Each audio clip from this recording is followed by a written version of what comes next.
Testing. All right, can you guys hear me? High late night gaming. Holy crap, the thumbnail looks deep fried. It does look deep fried. It was already hyper saturated, and I was like 200% more. It'll be fine. All right, can you guys hear me? How are you guys doing though? Hopefully all of you are swell. Yeah. All right. Make sure everything is dandy on the YouTube side of things. Yeah, it is looking good. It's looking snazzy. All right.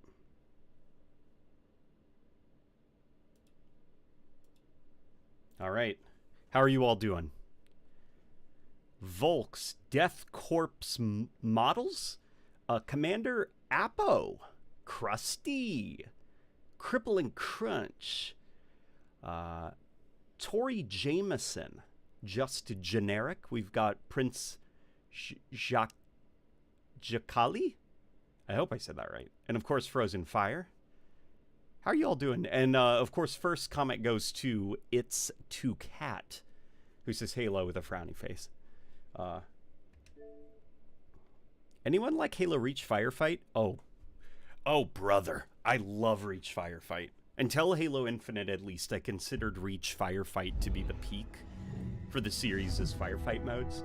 Even though Reach's combat loop, I don't think is quite as fun as ODST's, personally. I just think Reach, just by the very nature of it being supported by custom games, that almost as a default made it better. But then obviously ODST got custom game support on MCC, but I'm not sure if that cheats a little bit, you know? I almost want to compare them by how they existed in their native format.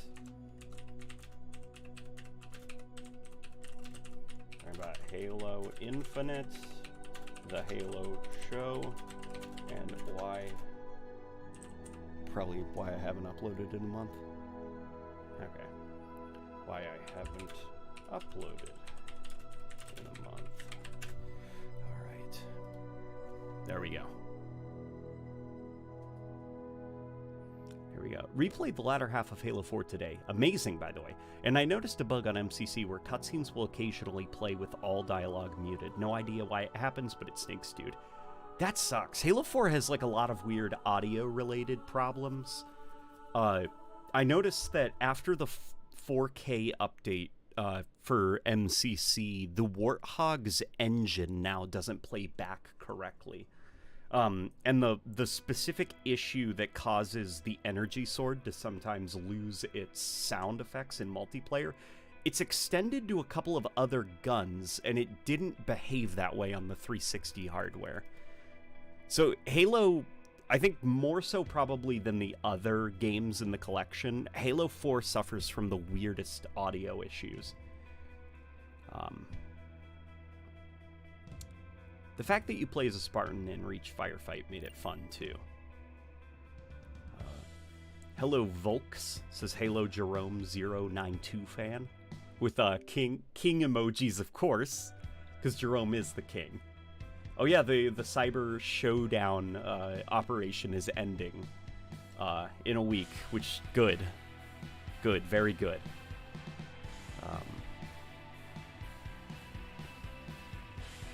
How has Halo been lately anyways? Hey, late night. Halo seems to be in a bit of a sustaining pattern, you know? Halo Infinite is kind of like at the end. I'm anticipating the final major overhaul-y update thing is going to be reorganizing the matchmaking process. After that, it's pretty much just going to be Forge content and customization stuff that they're going to be adding to the game. That's my guess, at least. Love the beard. Thank you. Thank you. That's mighty kind of you.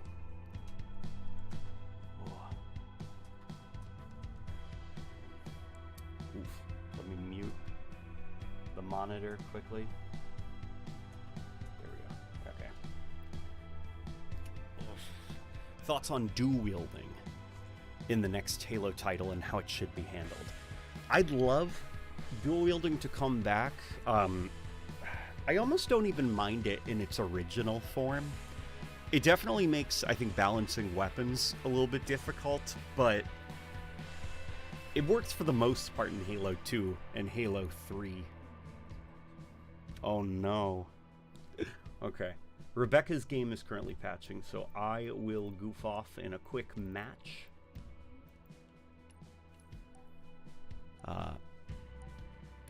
It sucks that they removed full offline playability from multiplayer. Yeah, I don't really like that direction that Halo has taken. It was Halo 5 was, I think, the first Halo game, and then MCC in part, right? That it's just like aspects of it are broken if you don't have an internet connection. What is your definitive Halo Infinite Spartan look? To be honest, I don't have a definitive look, just because the inability to customize my colors, I can't get my Spartan looking exactly how I want them to look. Like Reach, this is close to my Reach Spartan, only he was black and blue, and there aren't any coatings that are similar to that, which sucks a little bit. Because if it weren't for the color custom, like this is maybe the closest, but it's not gritty enough looking, you know? Halo Infinite is like this close to being like flawless for its customization. I mean, not flawless, but you know what I mean. LNG, have you read Halo Epitaph or not yet? I am in the process of reading Halo Epitaph. I'm maybe 3/4 of the way through the book, and it's pretty good. It's pretty good so far.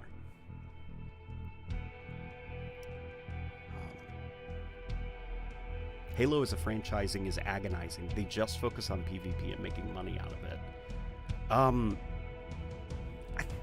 Yeah, there needs to be some kind of like alternative, I guess, to the like crazy PvP stuff, because it does get a little bit exhausting, you know. And like Firefight is super fun, but I'd love more. Like, I almost kind of wish that 343 and Microsoft would have some kind of, like, internal skunkworks team that's constantly, like, goofing off and toying off with spin-off potential ideas. Like, Helldivers is a ton of fun. And I finally had time to play around with it. I've been playing it on my laptop, because haven't had a lot of time to play on the PC for reasons I'll probably get into once a couple more people join, which is related to why I haven't been uploading a lot. Oops.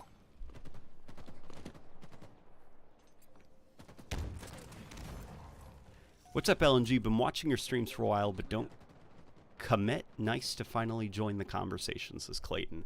Nice to have you in the conversation. It's always nice when a lurker pokes their head up. They went full offline for Infinite at launch, but they patched it out without even acknowledging it. Interesting. Okay, I'll investigate that, and I'll actually ask and see what's going on. Played Halo for the first time in 10 years. 10 years? When was your last Halo game? I'm really enjoying this game, but is it just me or is the map rotation on squad battle small? It's not just you. The map rotation is a little bit small on squad battle. Hopefully, though, that is something that that they iron out, because they have been fairly... I think squad battle actually just got some extra maps, and currently right now they're aggressively weighting the new maps. So I think Tuesday, when they get squad battle out of this like kind of primary slot on the menu, then you'll see the old squad battle maps rotated in, which there's about 4 of them. Yeah, so it'll be okay.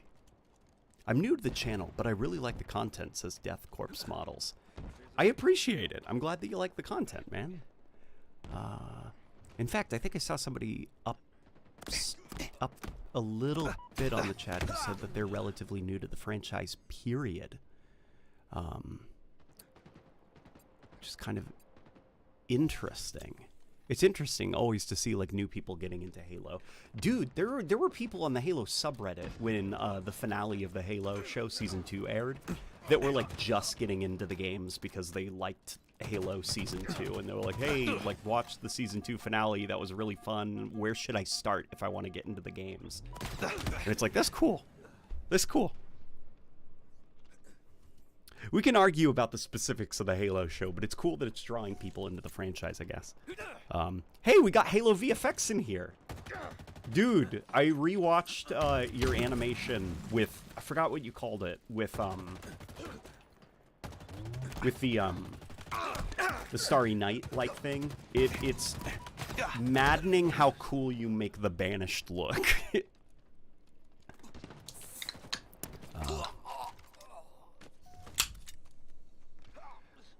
What's your opinion on the Paris-class frigates? Paris-class frigates, what are they? The Forward Unto Dawn? Like, was that Paris-class? I don't know my frigates. Oh, man. Next time a sniper rifle spawns, I'll have to show you guys something. Because remember in my video when I said that the Halo 3 looking sniper model was really awesome, but because it was 20 bucks, I will never own it? Well, they did something, and I can't tell if they did it because of my suggestion, but now you can get that Halo 3 sniper rifle model for $6. And thankfully I had a free thing saved up. Oh, Mr. Nowhere's here! How has Halo been? How have you been? Taking her easy, I hope. Things could be a lot better, Mr. Nowhere. I won't lie. It's good to see you, by the way. I hope that you're doing well.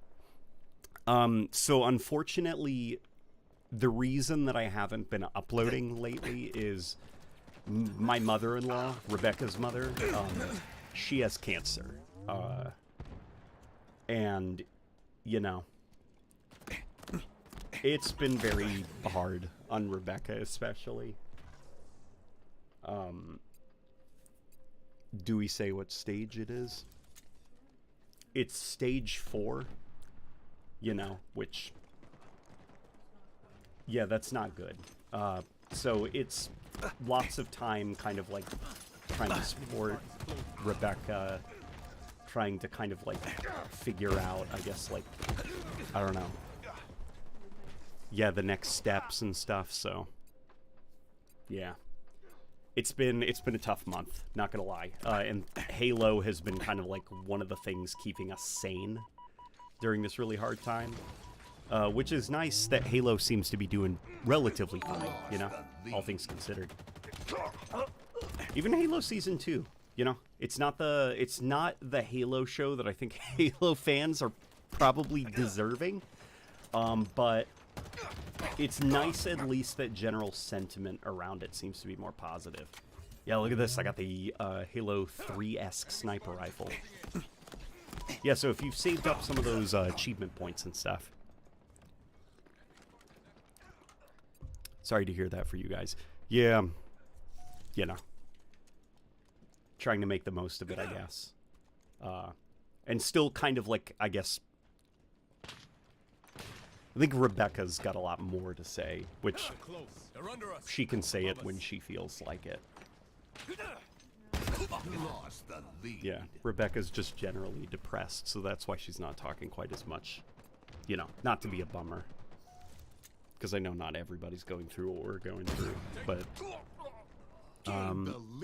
thoughts on easy anti-cheat replacing the Arbiter anti-cheat system? It's probably for the best, because the Arbiter anti-cheat system that 343 uses, it's proprietary. Like, they have to kind of, like, update it themselves, and, like, correct me if I'm wrong, but, like, anti-cheat... If you use anti-cheat in your game, whatever benefits they make behind the scenes to anti-cheat, it also gets, like, integrated into, you know, all the other games. And I know that there was, like, that Apex Legends scare recently where Apex Legends got hacked, you know, and people say, well, look at Apex Legends. Look at the way that it's being hacked. Anti-cheat does nothing there. There is a difference. So, Apex Legends is a completely different engine. So the cheats that work on Apex Legends will not translate over to other...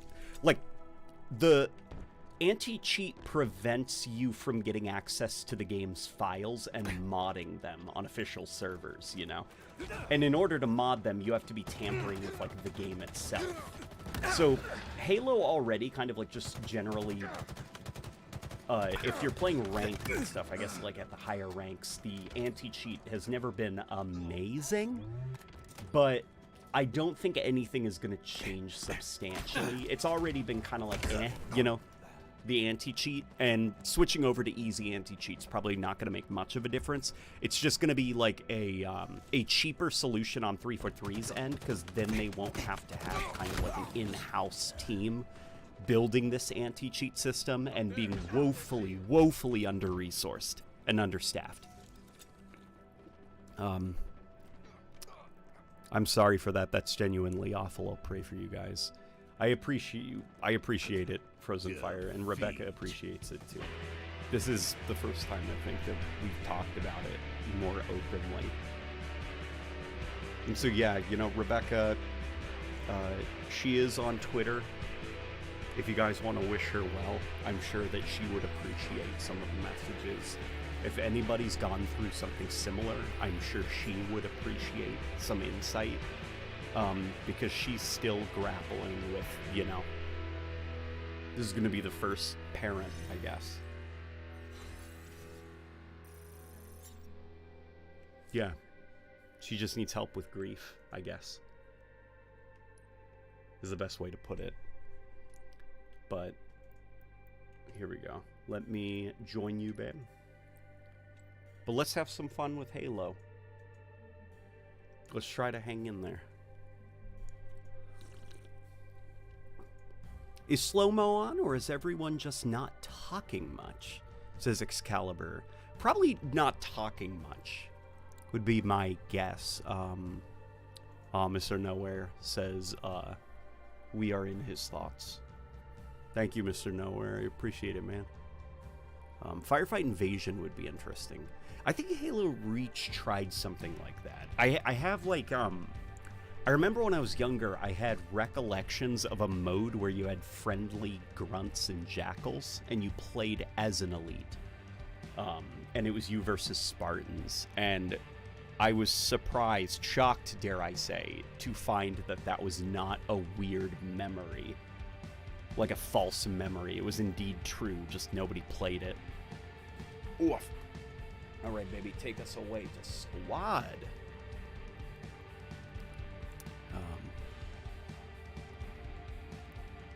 Yeah, wish you guys the very best, man. When Xbox One came out, I didn't buy it, says Excalibur. I do not blame you. The Xbox One was not very good at launch. Arguably, it was never good, period.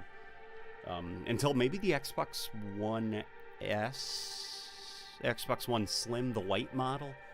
But even then, that was kind of like, just get a PS4, you know? The Xbox One X, that thing was actually great. That was a good console. Xbox Series X is a very boring console. Like, it's so frustrating, man. It's everything... It's got everything correct, but it does everything, I think, in the blandest, safest way possible. That's the best way that I can describe it. Like, it's the design of the system is very bland and very safe. The UI, you know, this thing, it's very bland, it's very safe, very boring. Like, I don't know, I look at the PS5 and the Nintendo Switch, and those just feel like they've got a little bit more to them. All right, babe, there are new squad battle maps. I'll take that.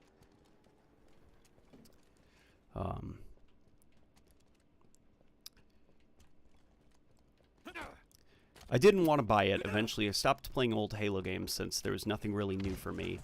And I have the Xbox 360 Slim. What I will say about the Xbox One, maybe, is it's not very good for modern games. But maybe as a backwards compatibility machine, like if you need like a little upgrade from the 360, nothing substantial, just a little upgrade, then the Xbox One might actually be worth your time. The only thing you'd probably have to get over, I think, is the controller. I don't like the Xbox One controller very much, which is why I have this. Hyperkin made 360 controllers.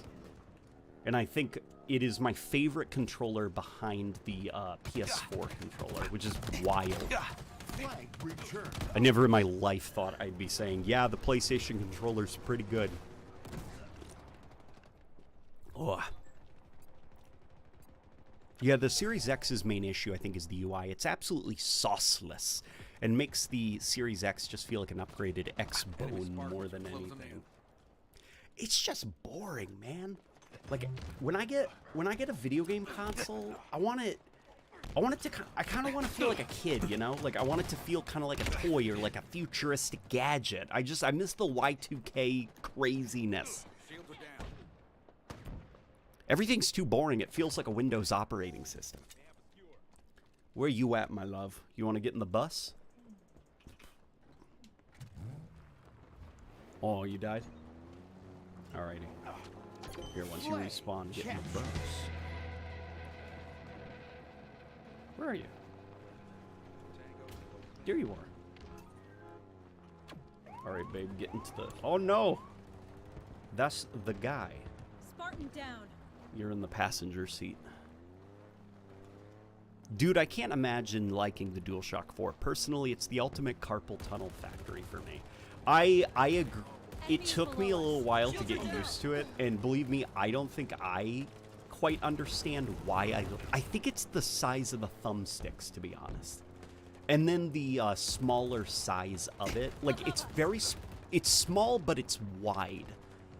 And it's very light. Very, very light, which I appreciate, compared to the Xbox One controller. So it's like big thumbsticks, light, wide, and so I feel like it's very easy for me to kind of shift it around and readjust it in my hands. I don't know, it's hard to explain. Even I can't quite articulate it. It reminds me a lot of why the 360 controller is so comfy to me. Where the Xbox One controller, I think, it's so big and it's so heavy that you have to kind of hold it in a very specific way. And that specific way cramps my hand after a while. What is going on? Oh, oh yum. Alright, we'll find another bus. What did you and Rebecca think of the Halo Season 2 finale? We liked it. We actually really liked it. Ah! You saw me get sniped? There's obviously things that we could, like, nitpick about the Halo show, but I guess, like, right now... What we're going through right now in our personal life, it makes things like the Flood aren't technically correct to the canon. Yet, it's like the silliest thing. It's like the least serious thing in the whole world to us right now. You know, to the point that the Halo show, for all of its goofiness, for all of its weirdness, it's a nice escape for 40 minutes from what's going on currently. And it's just kind of fun to switch off our brain and be like, yeah, it's the Arbiter. Not technically the Arbiter, but yeah. Master Chief, oh no, he got slashed by the energy sword. Where are his shields? Who cares? Like, maybe it's depression? Like, that sounds really sad. They're not like, feeling joy. Well, but that's... Well, we are feeling joy in the things we enjoy. Oh, not with passion? Yeah, I guess so. Bro, Halo will never come to PlayStation. Never say never, I guess. I don't believe Halo Infinite will come to PlayStation, possibly not even the Master Chief Collection, but I would not be surprised, I guess, if the next Halo title is kind of like a multi-platform release. And I think that's okay. I know there's a lot of people upset about that prospect, but I guess I just see it as like more potential people getting into Halo. You know? Oh boy.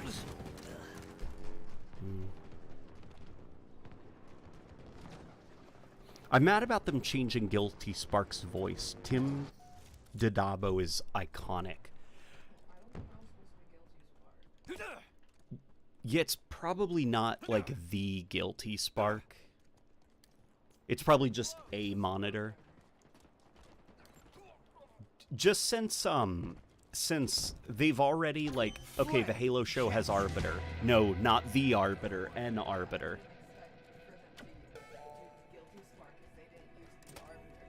Yeah, it's probably going to be like somebody new, like a new monitor or something like that.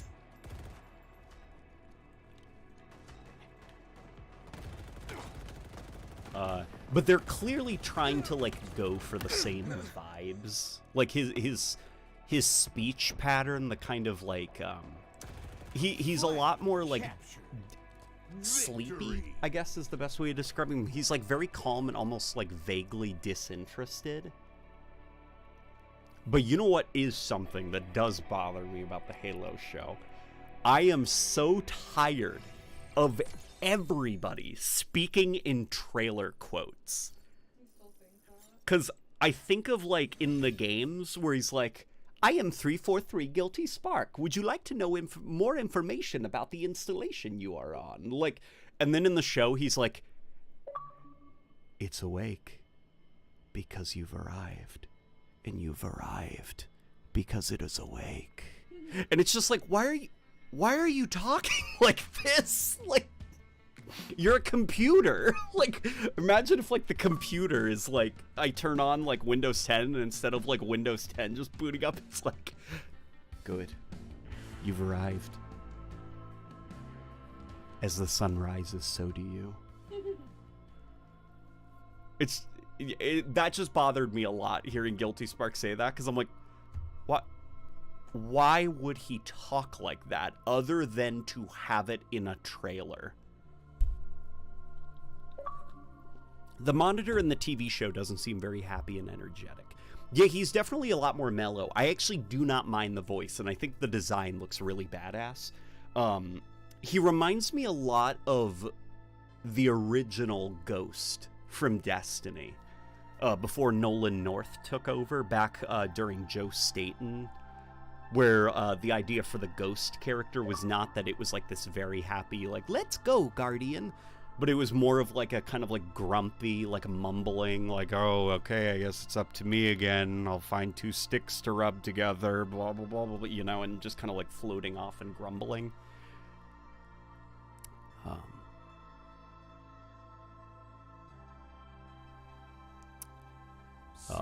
I love the way monitors are named. Like, I wouldn't bat an eye if I saw one called 6969 emotional damage or something. That's a pretty good name for a monitor. 69. I am 6969 emotional damage. Oh my gosh. Yeah, you see that polka dot guy. All right, baby. Oh no. Yeah, the bus? That's the bus. Oh, you know, yeah, this squad battle map is in a... Oh no, you're in the bus. Oh no, the enemy bus is coming. Q. If the people who wrote If the people who wrote the Reach story also wrote the Halo TV show, it would actually be pretty good. I've got so many thoughts about why they're doing this with the Halo show, the direction they're taking it in, and I think it's a combination of a variety of different things. Some things potentially legal related, as well as like internal corporate drama. I read something really interesting about the Halo show's production, and when I have a moment to breathe, I'll see if I can find it. It was this one-off quote from, I think, some producer somewhere, ages ago, by the way, where they were talking about being anxious about adapting the game's story because they weren't sure if I forgot who had the original rights to produce the Halo movie back in the early 2000s. But the Halo movie was, there were a couple iterations of it. One was adapting the Fall of Reach, and then another was adapting the first Halo game. What? I didn't mean to laugh, but that inspirational quote was funny. Yeah. Because I read it in my head. Which inspirational quote? Nice. Oh, they said something nice. Where? Let me see.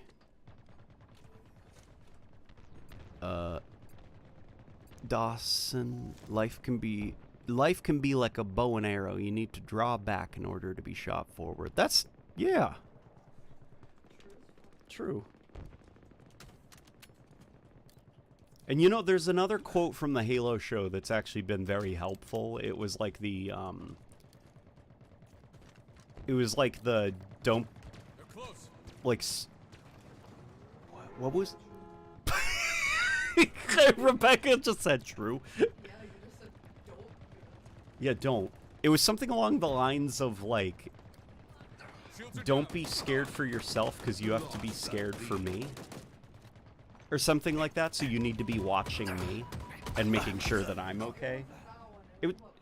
Oh, and then there was the Quan quote was like, Chief, this isn't grief, this is loss, or something like that, where it's like, yeah, that's a pretty good quote.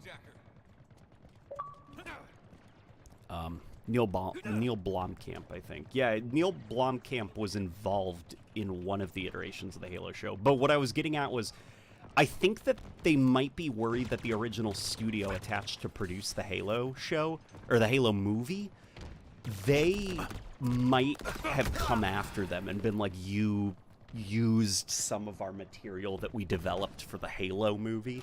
So there might also be just like a little bit of like trying to avoid potential conflict with other studios that were involved in the Halo movie.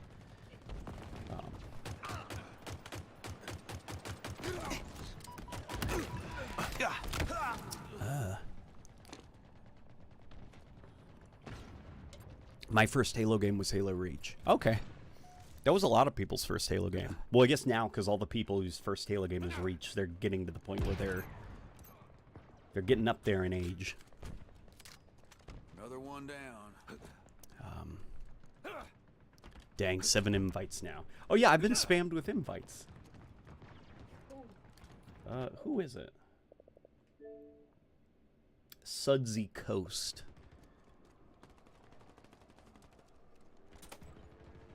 Oh my gosh, there's a chopper flying around.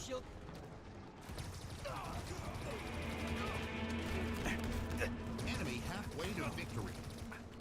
Oof. Okay. I like 343. I do. But what is it with them and others' obsession with distancing the IP from the original Halo identity, but just enough to still be Halo? A lot of it, I wonder if it's Microsoft. Because, like, Microsoft, the things like the obsession with Spartans, like everything has to be about Spartans, no more playable elites, no ODSTs, like nothing, it's all Spartans. That sounds like Microsoft. That sounds like a bunch of suits, you know, saying like we need to focus in on what's Halo got? Star Wars, they got stormtroopers and lightsabers. Halo, Spartans. Halo's about the Spartans. That comes across as like a Microsoft thing. Oh.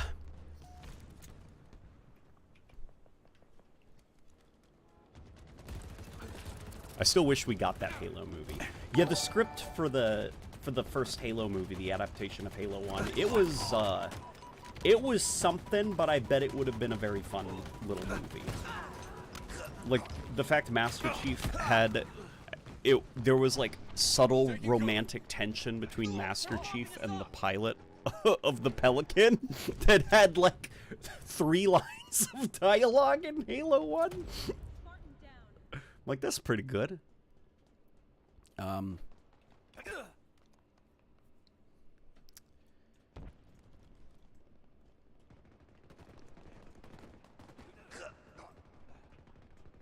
It's clearly Microsoft because 343 wanted to make a game about Spartans. Not about Spartans, and Microsoft shut it down. Yeah.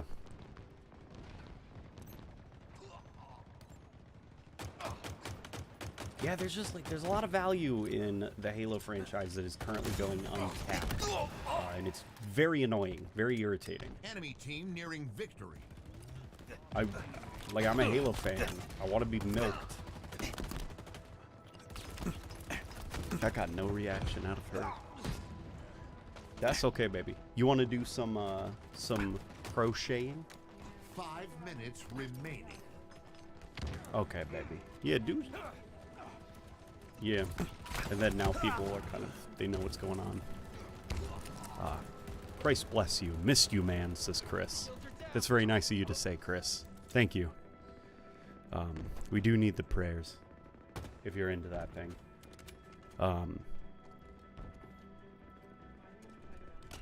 Me? 'Cause I'm the chief. What, this Spartan outfit? That's because 343 released this. This is the Halo Wars Spartan armor. And all the boys love this armor. Yup. There was on the Halo subreddit, one of the memes was 343 after they dropped the Halo Wars armor, and it's like that Simpson meme of all the people in the bar, and they're all wearing the same helmet. Yeah. Oh yeah, guys, look what we got. Oh, look what they were selling at Target. Oh, yeah, this little buddy. The wife was sleeping last night while I was doing the laundry, including this guy, because, you know, don't sleep with or wear clothes or plushies right from the store. You know, wash them first. And so I was washing this little guy, and the wife was sleeping, and she didn't even know what I handed her, but she just grabbed it in her sleep.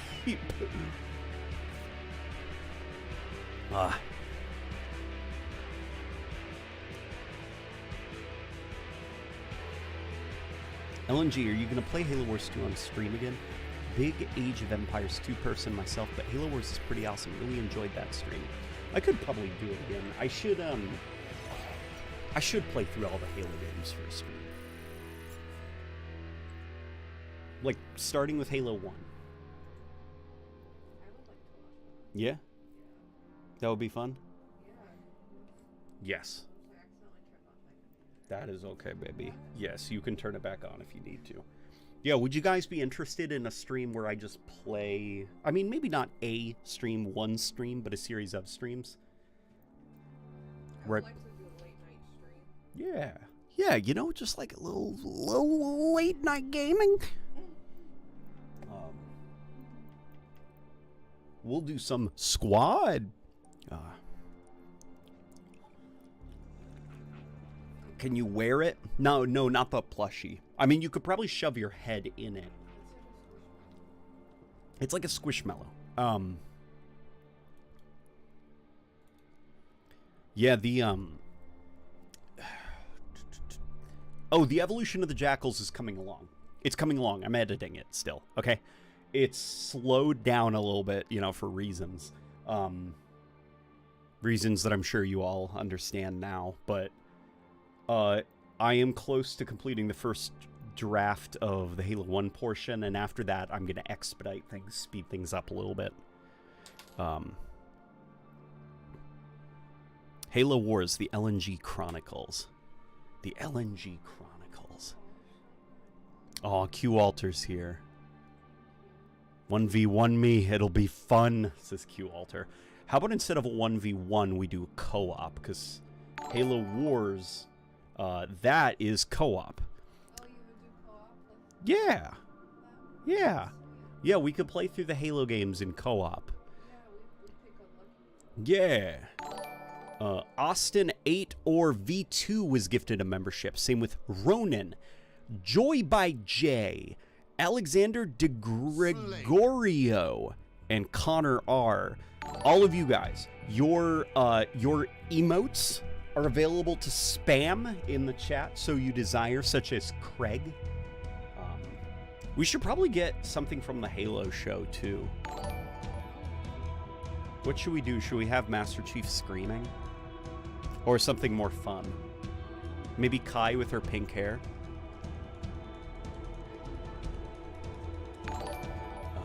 Infinite is fun, but it oddly only feels like it's simulating a sandbox game, though. Not like it's really one god...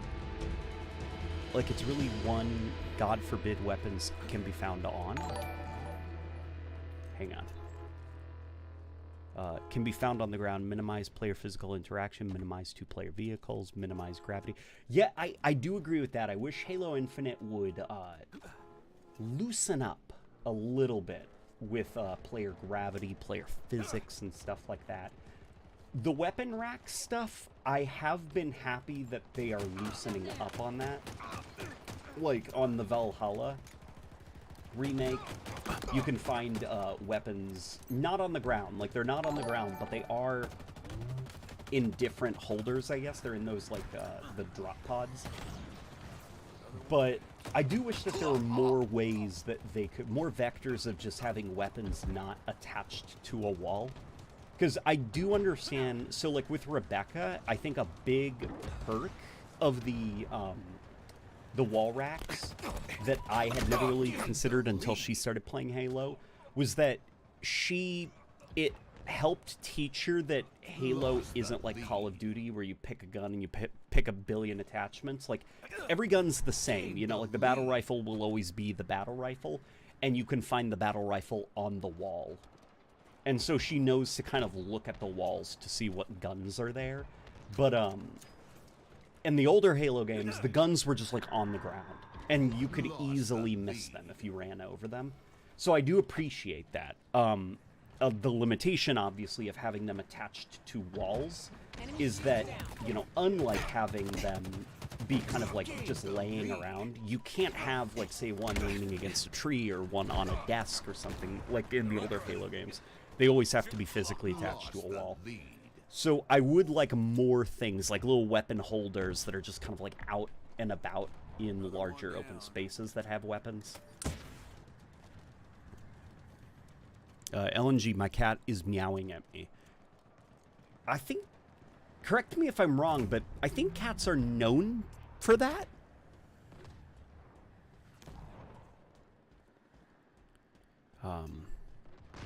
Are you hero rank? No, I don't think so. I'm trying to get there. Believe me, I'm trying. I want that Master Chief armor.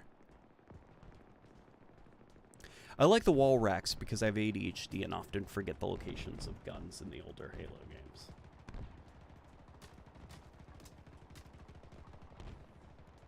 Says, Funny Fishman. I don't think ADHD would make you forget the location of things. Wouldn't that actually make you really attentive to that stuff?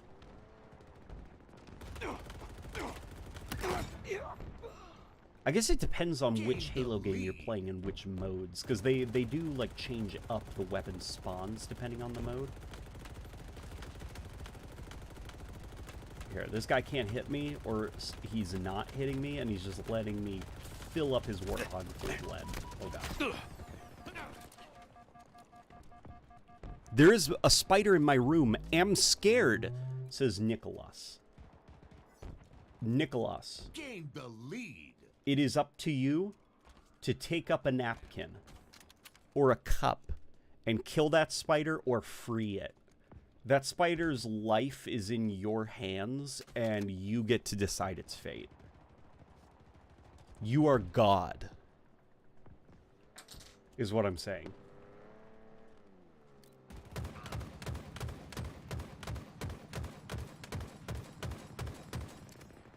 Oh man, speaking of bugs, guys, I've been having like a battle with the ticks.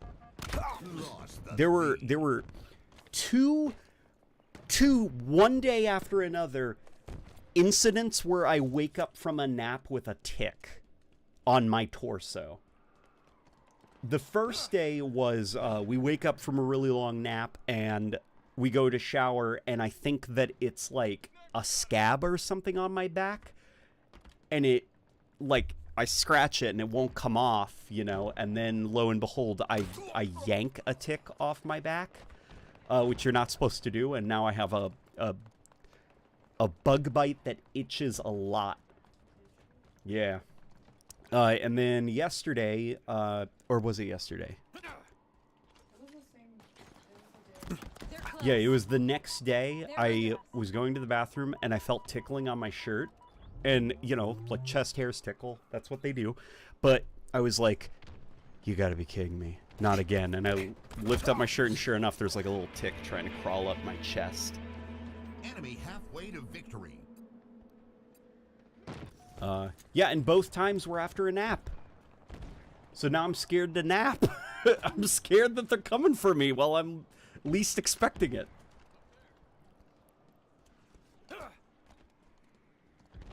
Let it bite you. You'll probably turn into Spider-Man. No, I'll probably turn into Tick-Man. And Tick-Man just is fat and lazy and feeds off the blood, sweat, and tears of better people. That would be Tick-Man's power. Gain the lead. Enemy there. Oof. Yo, it's Ronan the YouTuber. Who's Ronan the YouTuber? Target spotted. Oh, Ronan the YouTuber. Hang on. I know this name. Also loving the streams. Someone gifted me a channel membership. Thanks. Pop their shields. Yeah, you, Ronan, you are free. You are free to use whatever emotes you'd like. There are some that should be available to you. One is Craig, which seems to be a, you know, favorite. Man, that must really tick you off. This is Q-Alter. There is actually a comic book character called the Tick. Yeah, there is, and the Tick is a funny looking character. Where do you live that this is a problem? I've seen like 2 ticks in my life. I live on the East Coast. But you know. Oh boy, Q-Alter just gifted more memberships. Aw, he gave you one. Remaining. Oh, I got one. Volks, Frozen Fire was gifted a membership. Chief and the Arbistor. And Mary. That's, yeah. That's very kind of you, Q-Alter. Rebecca says it was a very present. She said it was a very pleasant gift, Q-Alter. We appreciate it, man. Oh yeah, and Frozen Fire's already going crazy with the emotes. Oh boy. Oh boy. No. That felt fairly good. What do you guys think of the new squad battle maps? I actually really like them. The only one... No, they're all good. They're all just, like, good. I don't know, man. Squad Battle just continues to be probably, like, my favorite playlist in Halo Infinite. With the Halo 3 Refueled playlists and Firefight, you know, coming up. The one playlist I'm not liking that much is Infection, which sucks. Just Infection without player collision, without the shotgun. And just kind of like the neutered jump height and everything. And I don't know, man. Like Reach, I still think is the pinnacle of Infection for me. I also really did enjoy the Flood mode from Halo 4. Even though Flood was kind of like poop for custom games.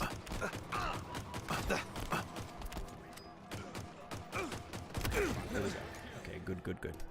Hey, Serasia's in here. It's the one and only. How you doing, man? Hopefully things are okay, Serasia. Behemoth in squad battle feels a bit weird to me, but it works well enough. Yeah, Behemoth, I think it could probably do with, like, a couple of, you know, just parts using Forge. Like, maybe an extra rock here or there. Do you think the Match Composer will be the last major content update for Infinite? It's what I'm suspecting. Just because, like, there's a lot of stuff that, like, the data miners have found. I think of kind of like the Falcon that just haven't made it into the game yet. I feel like they are really winding down support on a lot of their planned content, and that is all probably stuff that will be included in the next Halo game. And I think the content browser is probably like the last hurrah for the game before they really just start focusing on releasing Forge maps and releasing content that's paid for, I guess. Thanks, doing well. Thought I'd jump in. I'm bored, Sister Asia. That's all right, man. What's been going on in the data mining scene? I saw that you've been peeking around at the anti-cheat implementation, and you have some concerns. Oof. I like squad battle, minus the players treating it like it's competitive. You know, all you gotta do to kind of like chill out is basically keep yourself in check. Don't go too try hard, don't go too crazy, and things should be okay. Just because that matchmaking algorithm will eventually catch up to you slowing yourself down, and it'll start putting you in chiller matches. Like, one thing that I've actually done, which if you guys have been watching the stream for a while, I have not sprinted. I have not used sprint. In fact, okay, on PC at least, and on my Series X, which is over there, I've got sprint actually unbound. So I'm going to have to unbind it from here, but that's something that I've been doing, and it's kept me from playing very aggressively, which is nice, so it's forced me to slow down a little bit, and I've noticed the matchmaking has also noticed, so I'm playing with a lot less sweaty players. One flag. If you work with it, it'll work with you. Infinite technically has a Season 7 according to Steam DB. So if that doesn't have the Falcon, it's pretty much canceled. Funny thing is, even 343 doesn't use the content update definition internally. They're using versioning like Halo Infinite 1.7.0. Yeah, content update, that's not something that'll... It's not something that's steady.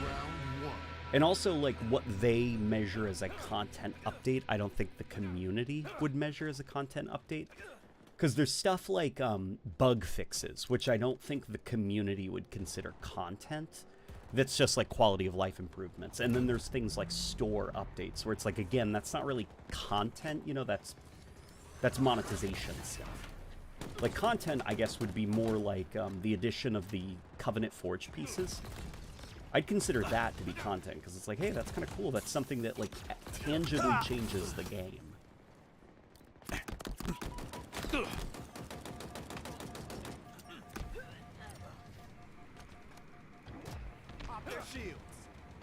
So, like, content update 30, it definitely doesn't feel like the game has had 30 updates that all added content. If you catch what I mean.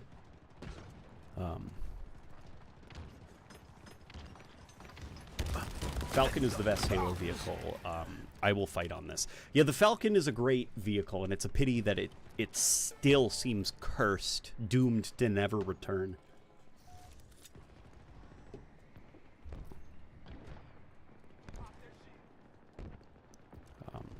It's so funny to me that they ended up calling the last update the March update everywhere, so now content update 29 is the only one named like that. Well, that's kind of like, it kind of embodies, I guess, like a lot of Halo Infinite's kind of post-launch craziness. Remember, it seemed almost like every other week we were getting the announcement of, like, a new type of, like, support that the game was going to be receiving. Like, you remember the drop pods? And did they even release a drop pod before they dropped that term? Or the mid-season update where it was, like, more or less just kind of like a small patch to fix some of the things 6 months after launch. Game files changed update GFCU 29. Game files changed update. I think that's an abbreviated text that I'm not understanding quite well. So basically TF2 updates. The Commando is crazy now. Very little bloom. The Commando was not crazy. On keyboard and mouse, at least, it was pretty damn usable. But on controller, I think, is where the Commando really, really struggled. Now I think the Commando is all right. It's a little bit too early for me to say if something's like wrong and it probably needs like another tuning pass. But right now, at least, I'm not seeing any major issues with it.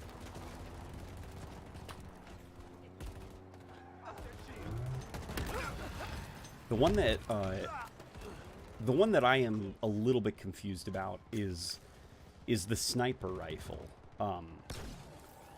The sniper rifle and the disruptor, and I guess the rest of the shock weapons, because I know the community right now is unhappy with the shock rifle and how it seems like it's a lot easier to use than the sniper rifle. But then also the sniper rifle now has just been updated to be easier to use, and I feel almost like the solution is to go the other way, make some of the easy-to-use weapons harder to use. Perfect. And then stuff like the crap, what's it called? What's it called? Heat Wave. That, I don't quite know why that they nerfed it. I feel like that gun is so difficult to use that if you do manage to get a ranged kill with it, you totally earned that, you know? So that is one balancing change that I actually completely disagree with. I think that the Heat Wave was in a really good spot.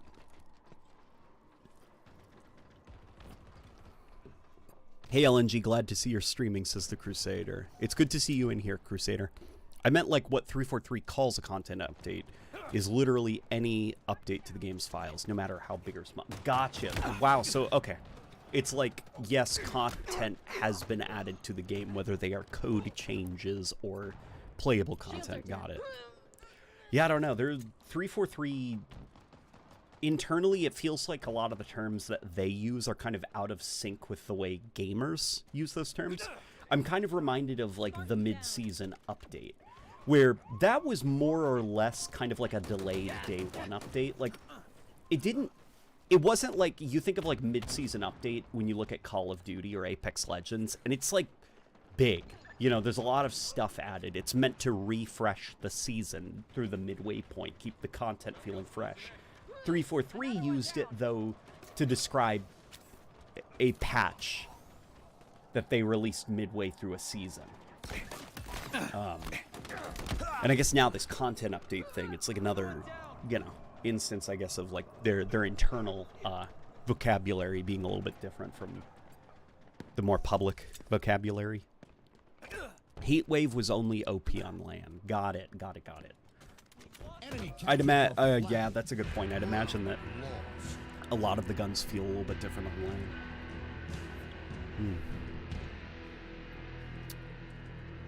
Round 3. Do you think they nerfed the heat wave because it doesn't fall in shotgun range? They nerfed the heat wave. In the patch notes, they said it was because, at least for like competitive matches, the heat wave was providing a lot of unfair advantages. Like it was getting kills that were kind of like you can't counter them. Like it's just too much range, which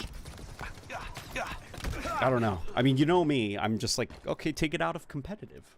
Like Halo has that power, I guess, or don't put it on the maps where it's problematic. Swap it around, you know, to a different map.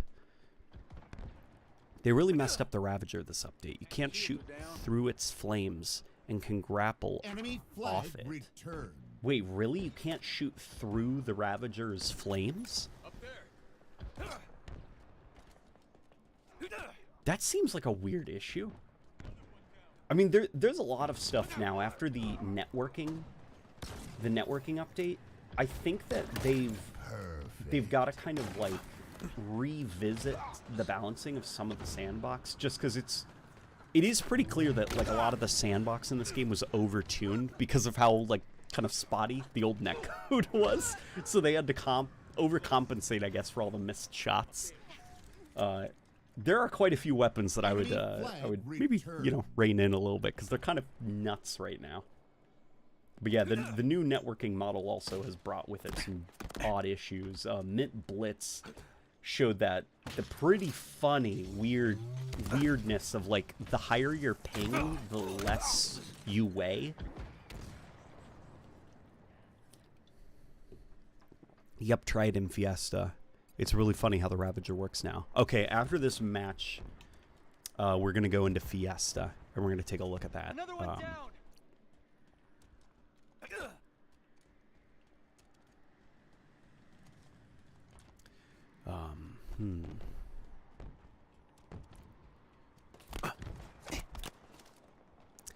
I hope they can bring back the old disruptor behavior now that the netcode isn't wonky, because it's basically worthless in Arena now. The disruptor is such a weird weapon, because I think that its old behavior was not great, actually, for the game. It was kind of like...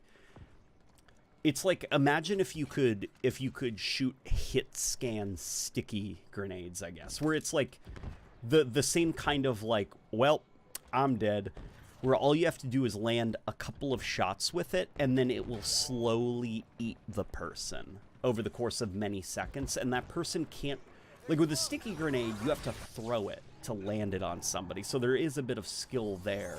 And it's, you know, a pretty funny moment when somebody does finally stick you. But with the disruptor, it's just kind of like you're just slowly being eaten alive by it when a person lands enough hits. And it's just, you're just like waiting there, waiting to die. Even if you win the fight and go and run and hide, you'll die a couple seconds later as it eats through your shields and then eats through your health.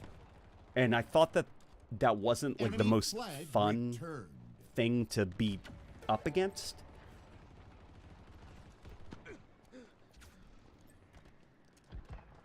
I mean, that's just me.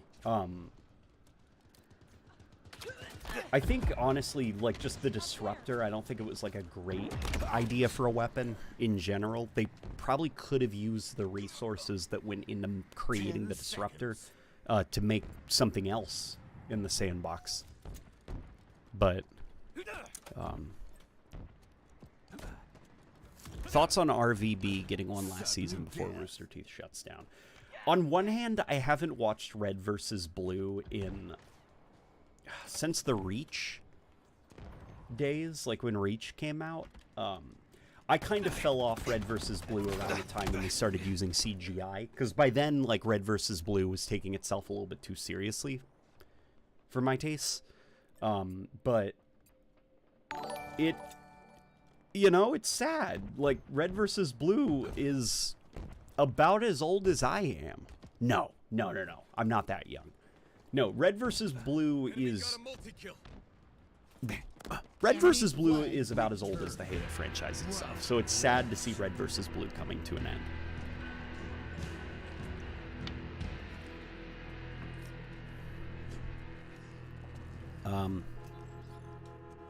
Someone is going to disappear today. My spaghetti has gone missing. Also, hope y'all are doing fine despite the unfortunate news, says Q Alter. That's very fine. That's very nice of you, Q Alter. And that's very ominous that your spaghetti going missing is a sign of impending doom. It's like, I'm almost picturing it like one of those drama shows where, like, the kid comes into the room and the mom's like, "What is it, honey?" And the creepy kid says, My spaghetti's missing. Someone's gonna disappear today, Mom." It's like a thriller. Oh.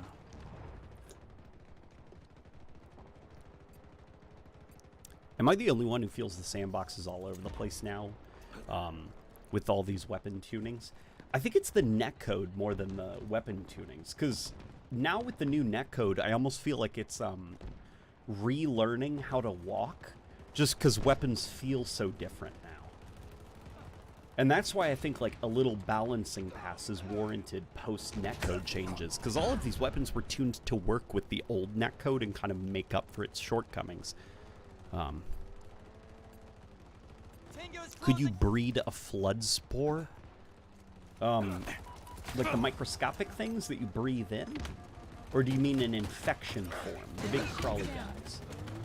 I don't think they need to breed. I don't even think they can breed.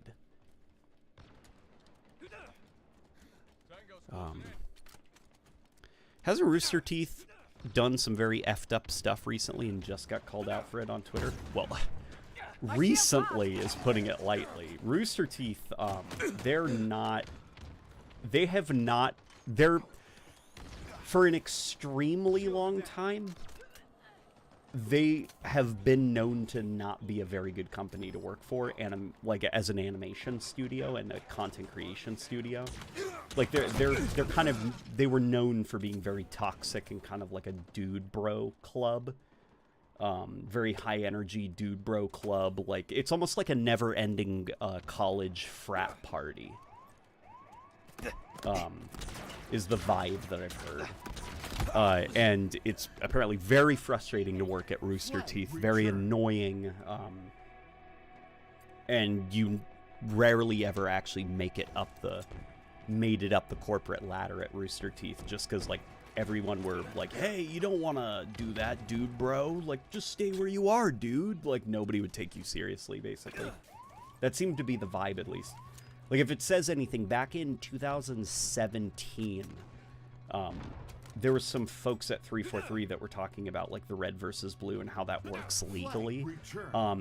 And one of them said something about Rooster Teeth being a toxic company to work for, and the other one was like, yeah, but that's like a whole can of worms we probably shouldn't get into right now. And that was back in 2017, so people knew about Rooster Teeth. So only recently, in the last like 5 years, it's kind of come out, some of the darker aspects of that company. But that, you know, I watched Rooster Teeth when I was younger, like too young to know these kinds of things. The new networking is pretty much Halo 5's. Did some testing, and the behavior is like 1-to-1. Also, the new netcode is called Legacy. Interesting. Is that why I've noticed it's harder to aim now? Is the aiming tied to the netcode? Like, Halo 5's heavy aim was so weird. Like, some of it was tied to the netcode, some was also tied to, like, CPU load, I think. But I noticed ever since the netcode change in Halo Infinite, aiming's felt a little bit weird, a little bit heavy, kind of like awkward.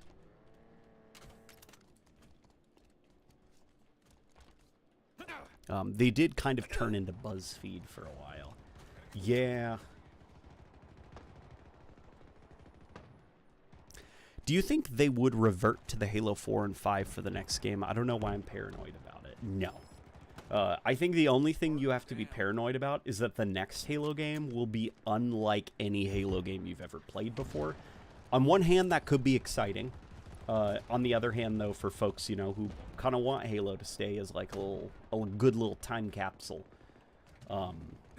they might not be as open to the change. Take cover.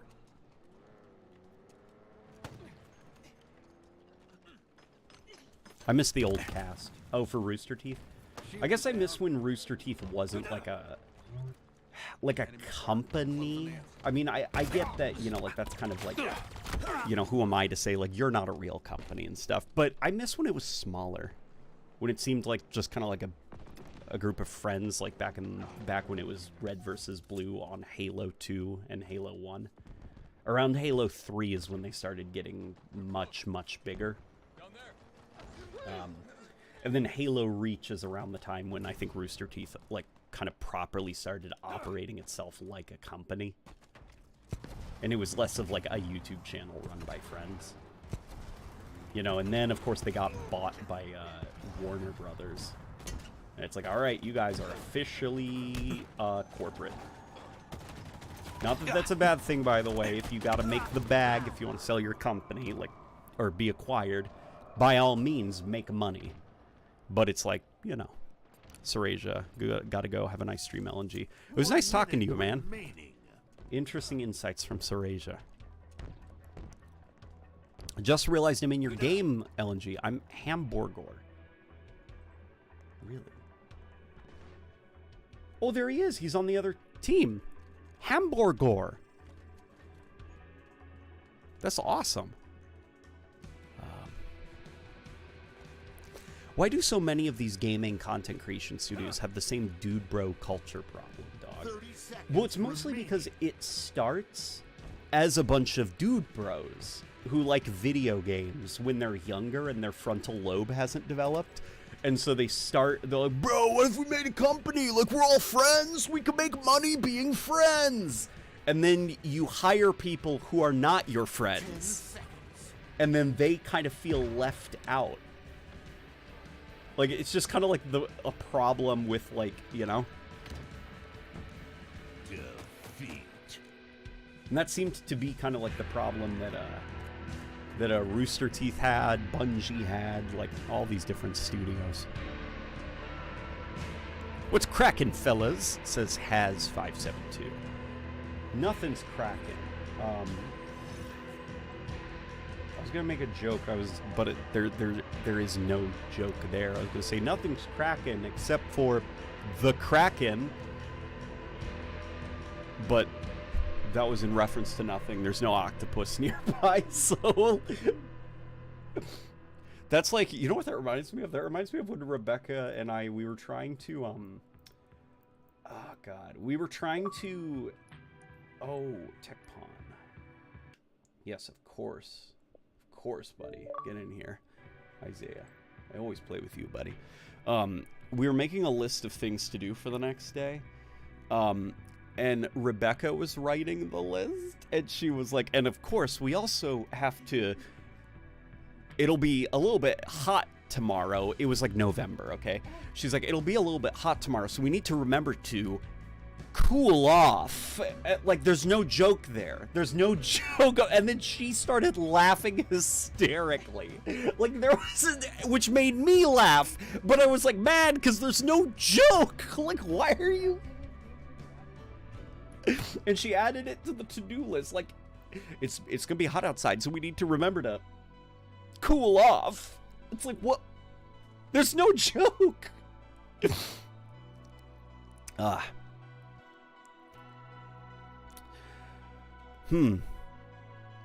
What 7 things do you want from Halo 7 to be great and huge like Bungie Halo? Okay, if it's gonna be like Bungie Halo, there's actually a lot of things that it should not have that Bungie Halo games had. If we want it to be big, okay. Bigly. If the Fight. What are you giggling about? Bigly giggly. Saying bigly gave her the giggles. Helagaz says, I'll always love Halo, but 343 keeps letting me down. Is it detrimental to keep playing just so I can cling on to the idea of what it could be? Well, if you enjoy Halo, the best way I think to approach it, which is, you know, Say hello. Rebecca says you say hello to Halo. And now she's trying not to laugh at her own little joke. The best way I think for you to enjoy Halo is figure out, are there things about these 343 games that you like, and is it nitpicks that keep you from really enjoying yourself? And not like the annoying, like, Reddit weirdos, like, oh, that's just a nitpick. You just want, like, a functional game? That's nitpicking. I mean more like, is it, like, no playable elites? Where the game is technically fine without playable elites, it just sucks that they used to be there and now they're not. Like, if you can still enjoy the game and it's just, like, these minor annoyances that you have, then what you've got to kind of do is almost approach the game on its own terms and shut off that part of your brain that is constantly like, why isn't this in the game? Why isn't that in the game?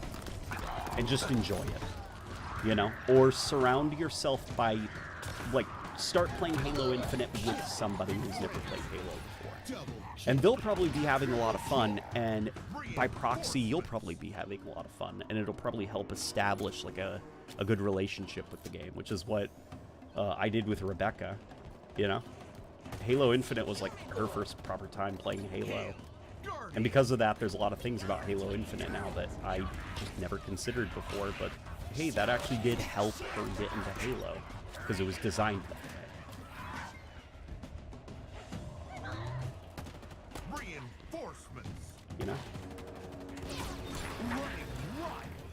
Double kill. Your team about to score.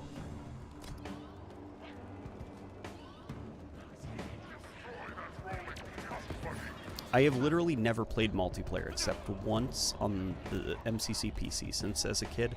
I never figured out how to activate Xbox Live. This is my first time engaging with the Halo community. So hi lads, says the Doom Stanley. Hello, the Doom Stanley. This is your first time engaging with the Halo community at large? What games do you normally play? Do you play multiplayer games or the single player games?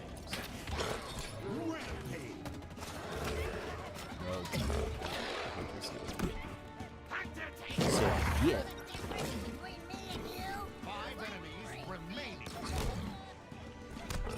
We're gonna punch her with the gun. I remember when Rebecca got on stream and she beat a hunter to death with her gun. Like, she didn't fire a single shot, and I was like, babe, shoot it, and you just went, no, I'm showing him Boston Punch. You just beat the hunter to death. Your team scored. Yeah. Fog on. I genuinely might have to go to the hospital because of my knee. Lately, I can't stable myself sometimes. Go to the hospital, don't wait. If you're considering going to the hospital about it, then go to the hospital. Set, start. Hill incoming. I don't like how blocky Infinite's armor looks. Oh, I like how blocky it looks. It's got more of that like armored up like Halo look. Hill ready. Enemy team The took Cavallino armor, the Cavallino helmet doesn't look quite right to me. Double kill. Triple kill. Because it's based off of a horse. Cavallino. Oh. Cluster love. So Chief be saying nay when he wears it.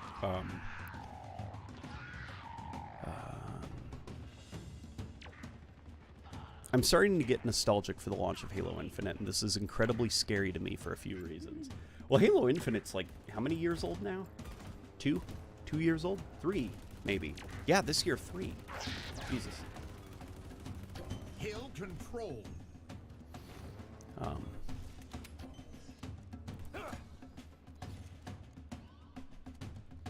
Personally, I've been really enjoying Halo Infinite. Reinforcement.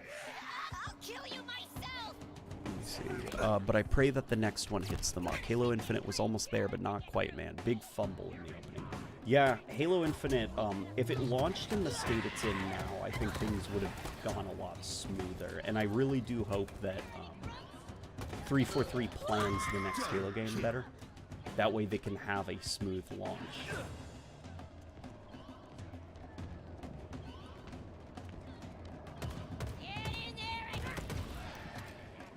Thoughts on Knack? Reinforcements. Knack is back. Knack is that game that I told you Video Game Donkey loves. The PlayStation game that's kind of like a character platformer game. And the thing is, like, Knack is actually a pretty mediocre game. Like, nobody cares about Knack. But Video Game Donkey, because he is who he is, he was like, Knack, baby! Best game! Like, 10 out of 10! And so Knack became, like, a meme game. And they made a Knack 2. And then Donkey was like, guys, I gotta come clean. Knack isn't actually that good. It's just been a joke. Knack 2, on the other hand. And so now, if you say Knack online, you usually get a couple of people quoting Donkey. But Knack 2 is like a little co-op character. If you guys have any suggestions for like cute little co-op games for Rebecca and I to play together on particularly hard days, I would love to hear some suggestions. Enemy team took the hill. You. 2 enemies remaining.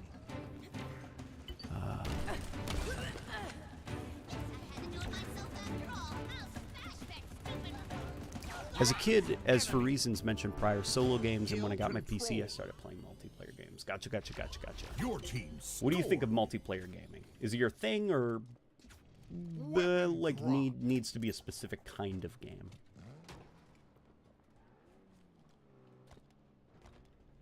The absolute Mad Lad memed a sequel into existence. It is a bit like the Morbius situation. Remember where everyone tricked Sony into re-releasing Morbius in theaters and it bombed again? It's a bit like that, where it's like, I mean, I can't imagine that it was Donkey, you know, who did it. Because, like, these things are planned well in advance, but I like to think that Knack 2 only happened because Donkey made Sony think that people actually liked Knack with all the Knack memes. And then it's hilarious that Knack 2 also didn't sell well or do well. Ugh. double kill. I don't know, it's funny when companies are tricked into wasting a lot of money. Like, it's not funny for the developers who unfortunately lose their jobs, but...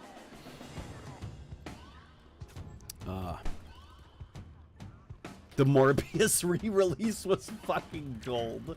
Yeah, that's hilarious to me.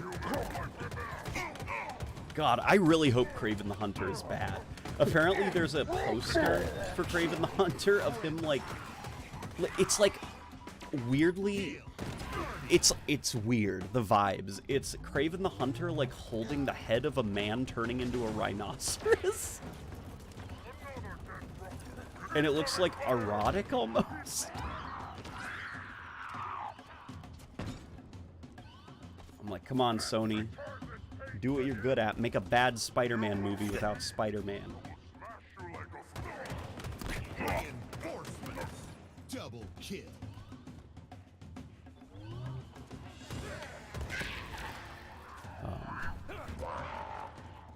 Breaking. Knack 2 to make $1 more billion.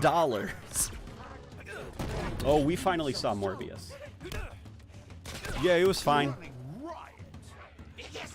Rebecca says it's good. It was profound, and you know what? I had fun watching it with Rebecca too. It was very funny. Every scene that Matt Smith was in was just like silly. Your team about to score. Yeah, it's...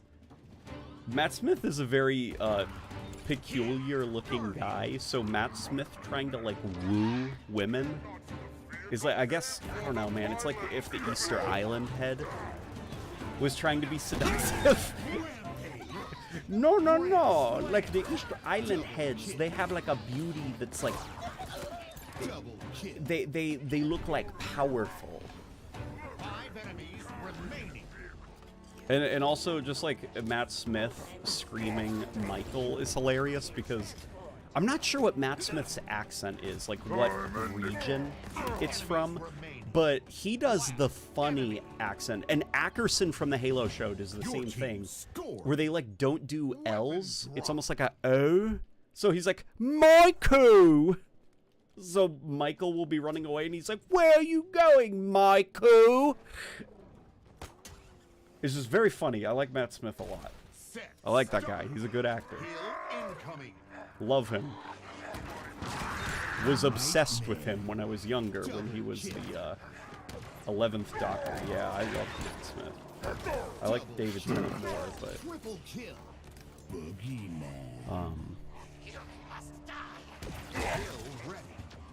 Don't they only make Spider-Man movies so they can keep the license? Yes, and I explained that to Rebecca, and so now she thinks it's hilarious that they're basically, like, forced to keep making these movies that are bombing. Like, at what point is it just less expensive to give up Spider-Man? Oh, man, but I would hate for Marvel to get their hands on Miles Morales.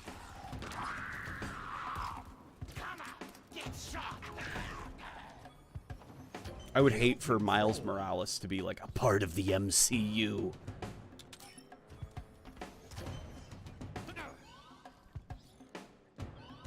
Michael, don't leave me here. Oh, you're young.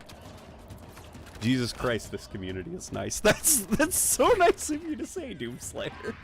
As we're calling Matt Smith and East Blend. Double Oh. kill. Triple kill. Excuse me. My allergies have been crazy today. Guardian. Good day, LNG. Hope I'm not late. How have things been? Says Andrew. I won't lie, Andrew. Things could be a lot better. I know you're arriving late, and maybe for some of the people arriving late. Grand Do you want me slam. to go over it Double again? kill. Rebecca's mom, my mother-in-law, has stage 4 cancer. And so, you know, if you're wondering why things seem to be going well on YouTube and then suddenly I didn't upload for a month. That's basically what's been going on behind the scenes.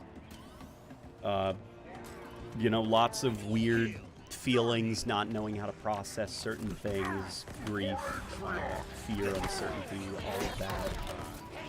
But this is the first, I'm happy that we streamed today, because, you know, I guess like some normalcy. You know, and it's nice talking to all of you guys again. Bro, Matt Smith too hard. Oh, when I started wheezing. Enemies remaining. Want to see Miles in the MCU, LNG? No, I do not want to see Miles Morales in the MCU. Miles Morales is so pure. Like, I don't want him to turn into, oh my god, what? Tecpon threw me off the cliff. I don't want Marvel to turn Miles Morales into, like, you know what Marvel does. We all know what Marvel does. That's rough, dude. Hope y'all are doing Your okay. team scored. You know, one day at a time, I guess. And things like this help. Because it is nice to be around other people. Because it's like their strength rubs off on Rebecca. Kill incoming. You know? So being around other people, being reminded that things are okay, that she's not alone, like these are all healthy things. But, you know, if you guys have anything you want to say to her, I'm sure she would appreciate it. You know, if you've got any insight, if you've ever lost somebody. Double kill. Triple kill. Killing spree. Overkill. Hill control. Spikefish Network says nobody, and then Matt Smith, and it's just the Easter Island dead emote. Yeah, get your mind off those tough things. Yeah, it's basically like stay distracted, stay busy. That's the name of the game. Stay productive. Devastating. My heart goes out to you and your family. Miley Morals is probably already coming soon, especially since Childish Gambino played the Prowler. Baby, Miley Morals. That's a wild autocorrect. I assume that's autocorrect. Oh yeah, Childish Gambino was the Prowler in the MCU Tom Holland Spider-Man movie, but we never saw Miles. I fear for Miles.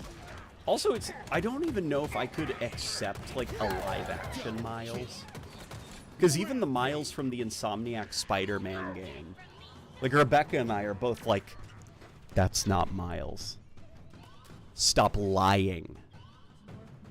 Yeah, that's Mark Morals. That's not Miles Morales. Like, unless it looks like a cartoon little guy with crazy hair and, like, a really tall face.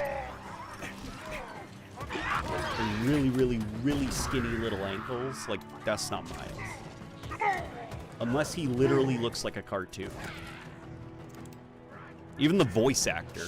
I don't think I could accept a Miles that isn't done by that voice actor. Q Alter says, I found the spaghetti. The man in the walls took it. What should I do? Yeah, do what Rebecca suggests. Forget about it. Enemies remain. Enemy. Your team scored. Fight the man in the walls for the right to spaghetti, Q. To be fair, Andrew Van Dulst, it wouldn't be the first time they've dropped a plot point from Homecoming. Look at the Michael Mondo Scorpion. I don't think it's that they like drop it or like they forget about it. I think it's more about just like behind the scenes uncertainty. Just because, you know, Sony is very will they, won't they with the licensing of Spider-Man, which provides for a lot of fun comedy on Sony's part, because it means, you know, as long as Marvel is making these Tom Holland movies, that means we'll get more Madam Webs, more Kraven the Hunters, more Morbiuses. But it's definitely frustrating that we keep getting like teases of something really cool. Like the Tom Holland movies, I think, are generally pretty great as far as like the MCU goes. It wasn't, LOL. Also, it's not Miley, it's Millie. Millie Bobby Brown. Did you know FNAF turns 10 this year? That's wild. Five Nights at Freddy's. That's where I want to be.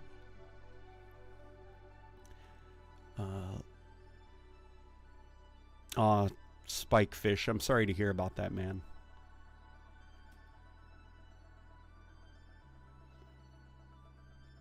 I'm sorry to hear that, man. That's like what Rebecca's going through right now.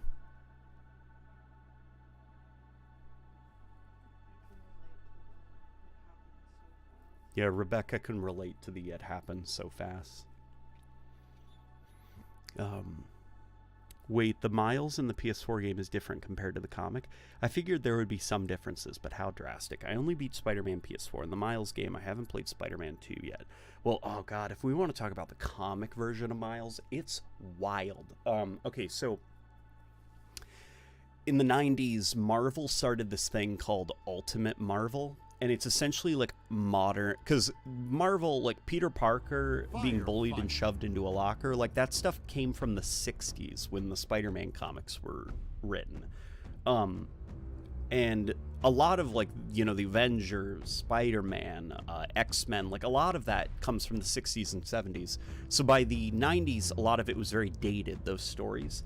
And so Marvel wanted to like reboot a lot of their characters, but not reboot it in the way DC does it, where they just do like a reboot every 10 years or so with a crisis. What they did was they came up with Ultimate Marvel, and the Ultimate Spider-Man, I think, was like the first part of the Ultimate brand. Now, Ultimate Spider-Man is what introduced Miles. And originally, the idea was that the universes would never cross. Like, this isn't an alternate universe or anything. This is just Ultimate Marvel, you know? Like, so stop thinking that they're gonna cross over. They're not. Well, okay. Money. You know? Money makes anything happen. And eventually they did, like, a Ultimate Marvel versus regular Marvel story that ended with, like, the collapse of the Ultimate Marvel universe. And the only person, if I remember, to survive the collapse was Miles Morales. And he survived by escaping into the main Marvel universe. And now Miles Morales is just like a part of Marvel. And nobody talks about that he actually comes from like a weird 90s reboot of Marvel. Which is why it's very nice that Into the Spider-Verse exists. Because that is a much more, even though it also has like multiverse stuff, it's less about the multiverse and it's more about the story, and the story's pretty good, and Miles is a really good character. And I'm glad that Into the Spider-Verse was people's introduction to Miles, and not like the crazy, ridiculous story in the comics.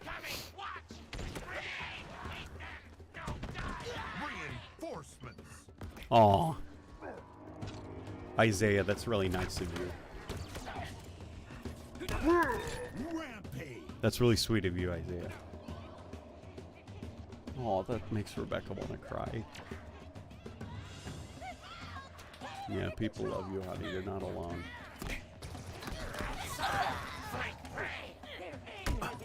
Let's see. Yeah, you guys are too kind.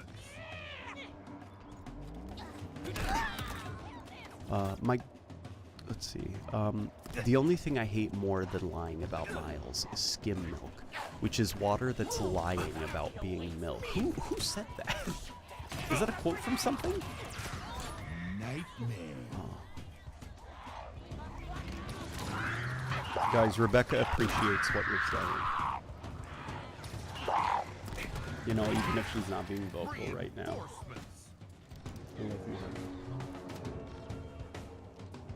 Yeah, so I am going to focus on the positive stuff right now on the stream, but you guys can continue to talk in the chat to Rebecca. She needs to hear what you guys are saying, and she really appreciates it during this time. You know, nobody should have to go through this. What do you think the MCU would do to Miles? I think that the MCU would... It would take a more, like, MCU direction where it's a lot more, like, producer feeling, and it's more about setting up spin-offs and sequels and crossovers and, like, Miles being groomed to be part of the Young Avengers, or, you know, like, that kind of stuff, where it's less about the characters and their character development, and it's more about setting up franchises, which I'm very surprised that, like, the Sony movies so far have not felt like they were setting up franchises. Like, they are, you know, like that whole Spider Society thing with all the different Spider-Man, like that's clearly just like, you know, somebody at Sony, like, thinking of, like, all the possible spin-off animations they could do with all these characters that they're creating in these alternate Spider-Man things. You know, as well as, like, maybe, like, a series where they go into other universes and fight crime, and but it doesn't feel like the movie was grinding to a halt so that it could set up these things, kind of like some of those Marvel movies do. You know? 5 enemies remain. 2 enemies remain. Last enemy. That is Ron Swanson. Gotcha. God, I haven't seen Parks and Rec in ages. Your team scored. Weapon drop. Madam Web, says NZ Goblin.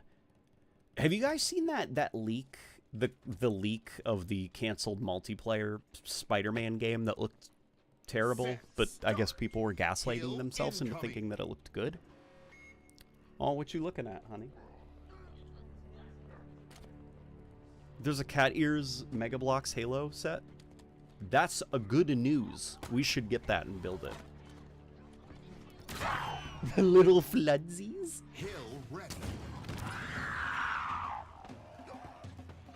So that leaked Spider-Man multiplayer game, there was a bit of concept art for it that had Madam Web, and she looked like, so this canceled game came out long before the Madam Web movie, but it looked like Dakota Johnson as Madam Web, which is weird to me. And that makes me wonder what other things about those Insomniac Spider-Man games are directly influenced by Sony. Like, I almost think the reason that Harry is Venom and not Eddie Brock, I don't think it's because Insomniac wanted to tell an original story. I'll be honest, I think it's because Sony doesn't want people associating Eddie Brock with, like, a monster.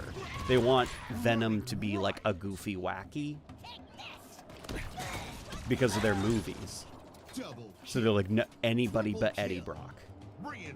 Like, Eddie Brock we're trying to build up into an anti-hero.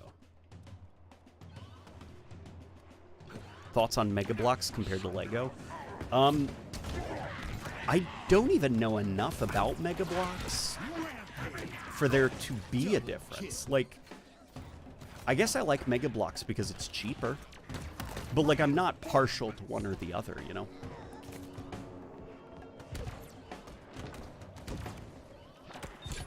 You're looking up the Lego set, or the Mega Block set. Double kick. That could be a fun thing we could build. We found a set of flowers, which we did, which was very nice. And so we got like a little vase of Lego flowers. Reinforcements. Oh, that looks like yours. Oh, DGC Pictures Entertainment. That's a good-looking warthog.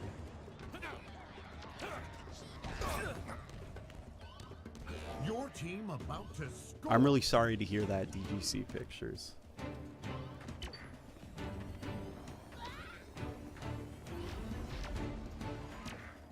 That is terrible. Nobody should go through that.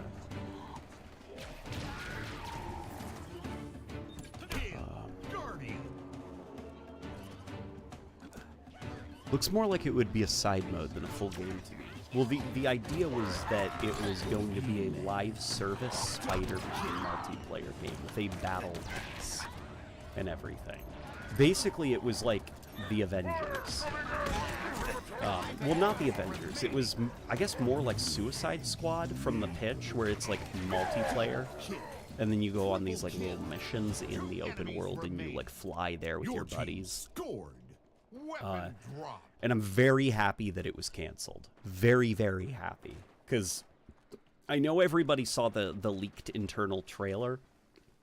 And everyone got really hyped. But what makes the Marvel Spider-Man game a lot of fun is the Spider-Man fantasy.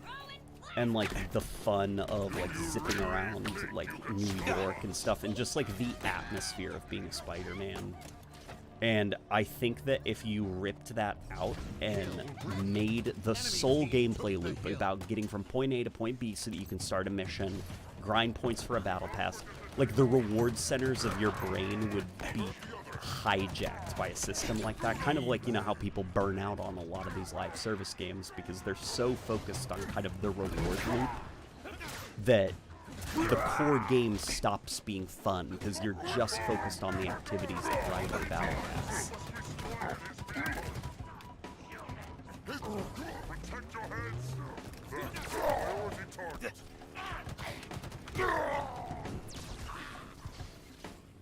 Hill control. Is a Spider-Gwen movie ever going to be made? I think one is being made. Which, you know, if it's Miles Morales, or like the Spider-Verse Gwen Stacy, like that could be a lot of fun. By the way, Harry being Venom isn't anything new. Recent shows of Spider-Man have done that, and Harry is usually the first host. Yeah, well, okay, how recent, I should ask? Is it like the stuff that's on like Disney Plus? Did Marvel start doing this after Sony's Venom movie? I guess is what I'm asking, because that's when I've noticed Marvel has started doing like a hardcore, don't portray Eddie Brock as a bad guy. Triple kill. And then it reminds me of kind of like the them trying to set up the symbiote in the Amazing Spider-Man, as well as like trying to, you know, the Osborn disease and stuff like that from the Amazing Spider-Man, and how that has kind of like bled into modern interpretations of Spider-Man. It's like something, those studios are talking to each other. Because it's very weird that the Amazing Spider-Man plot points now are starting to become just like the modern interpretation of characters.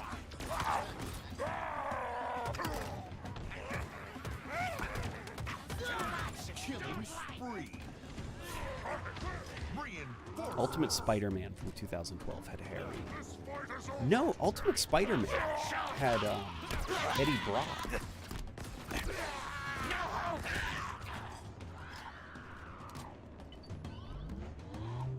Missed a couple supers, crap. The villain to anti-hero pipeline is endemic.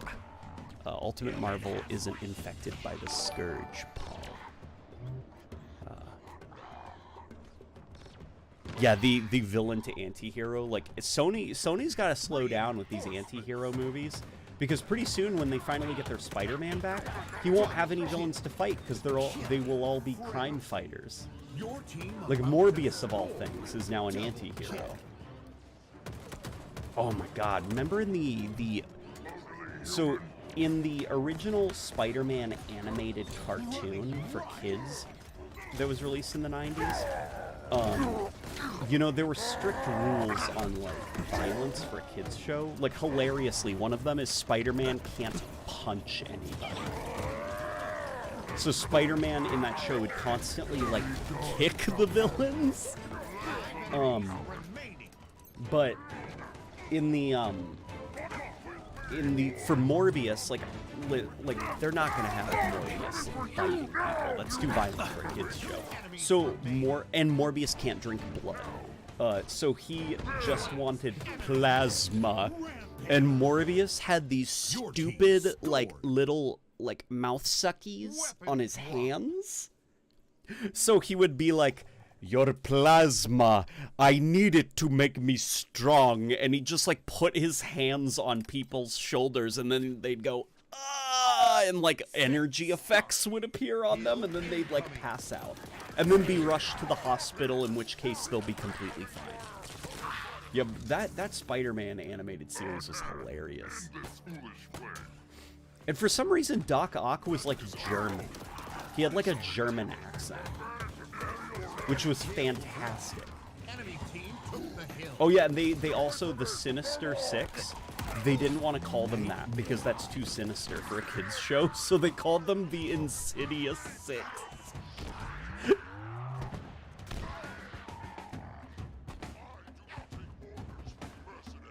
They had both Eddie and Harry? Okay, gotcha. Gotcha. Alright, so that's something before, okay, throw my original hypothesis out the window. It could be totally just like a thing Marvel started doing recently.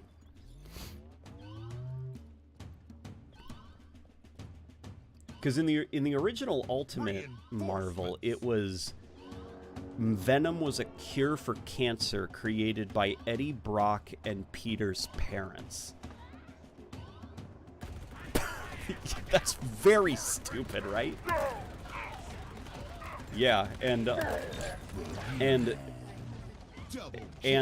Venom was genetically coded to only work with Peter's dad, and so when Peter Parker put on the Venom suit, he has his dad's DNA, but not, you know, completely, and so the side effect is you turn into Venom?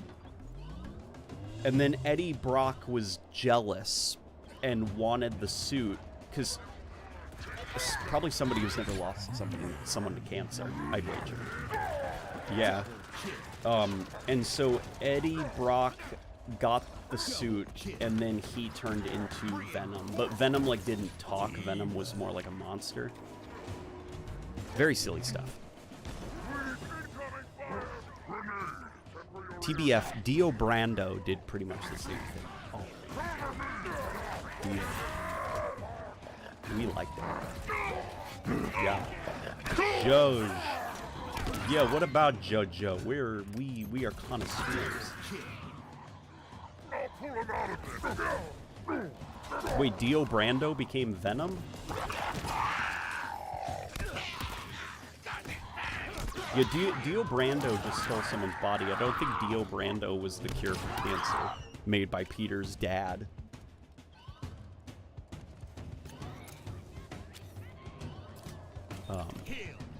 Thoughts on The Bad Batch? I actually haven't seen it. I still need to watch the animated Star Wars stuff. To be honest, I'm not the most interested in. But I am probably... Guys, remember before I said I don't care about Andor? And I insisted I don't care about Andor? I'm gonna have to see Andor. I'm gonna have to see Andor. Because enough people are talking about Andor to where I can't ignore it anymore. Apparently Andor is like the best piece of Star Wars media. Rebecca's saying no. I'm just like, it's like Disney Plus stuff. I'm like, I don't want to watch like a 8-hour movie. That's what all these like streaming service shows feel like. Even the Halo show, okay? Even the Halo show isn't safe from it. Weapon drop. Nah, Dio draining blood with his fingers on the shoulder. Oh yeah, Dio draining blood with fingers on the shoulder is very similar. But like Dio like would stick his like nails into them. Where with Morbius, it was like the most unviolent thing in the world in the show. I mean, it is a little bit disturbing, the implication, but like that's all they could do. They could only imply. They couldn't directly show Morbius draining people's blood. Because he also didn't like blood, he liked plasma. Because, like, that makes things better, you know? Like, you kept all your blood, but we drained all the plasma from your body. Like, that's less grotesque. Reinforcements. I don't trust Star Wars fans' opinions, says little Johnny. Little Johnny, I think Star Wars fans just, you know, they just want to be lost in a galaxy far, far away. What I really miss is I miss the extended universe for Star Wars. I think it's the interconnectivity of all of it that kind of like makes Star Wars very exhausting to keep up with now. That it all is like very carefully curated so that it can be canon. Like, I kind of liked the approach George Lucas had, where Star Wars was more of a canvas for storytellers to tell stories on, and continuity was never really a concern. So books would constantly contradict each other, and like nothing made any sense, but it's okay, don't worry about it. Just enjoy the story set in the Star Wars universe. I kind of miss that.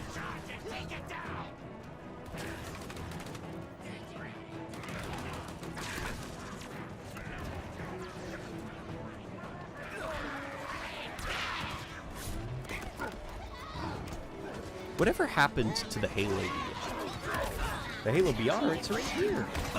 I'm holding it. What are your thoughts on Halo Infinite soundtrack?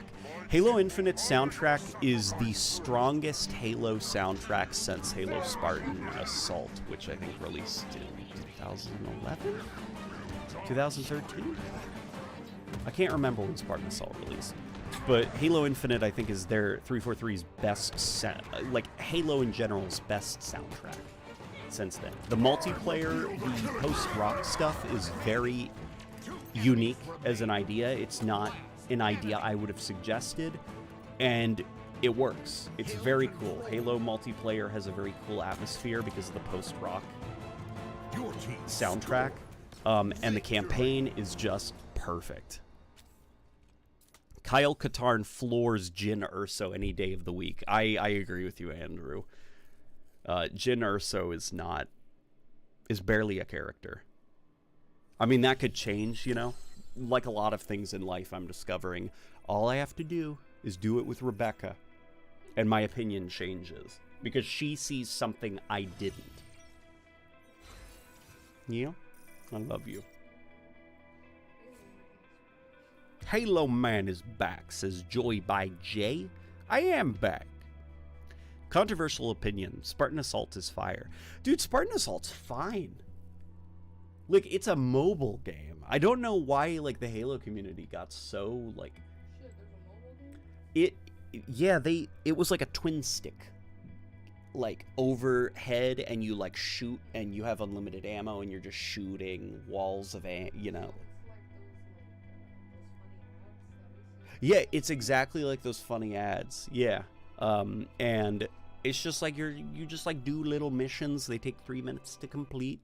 It was like a fun little game. Spartan Assault was a little game. And yeah, it was like a little flick, you know, and because the Halo community won't shut up and they hate everything, including Halo, we'll probably never have another Halo mobile app because 343 is too scared now to make Halo mobile stuff.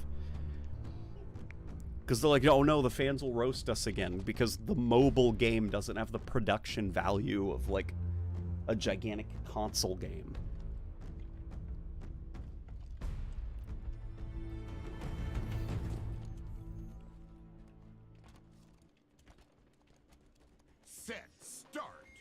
Hill LNG, have you and Rebecca played the Star Wars Dark Forces remaster that came out recently? We have not had the funds Hill ready. for me to get it, but believe me, it's on my radar. It is back when Doom came out in the 90s, like the sprite shooters, Star Wars made their own sprite shooter. So it's like a Doom, but with stormtroopers instead of demons. And it's like really highly regarded. And it came out, the remaster came out like, you know, kind of when shit hit the fan. So I, you know, haven't gotten a chance to play it. But that's okay.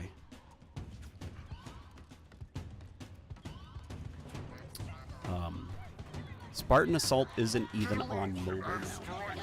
Oh yeah, because it was part of the old iOS, so it's not even supported anymore. Man, no, you know what I'm remembering? Do you remember Windows phones? So, Spartan Assault was an exclusive Halo game for Windows Phone. And then when Microsoft finally conceded and ended, like, Windows Phone, like they basically admitted that they're never going to be Apple, you know, or Android, and they stopped trying to force the Windows Phone to be a thing. They reluctantly released it on iPhone. What am I killing?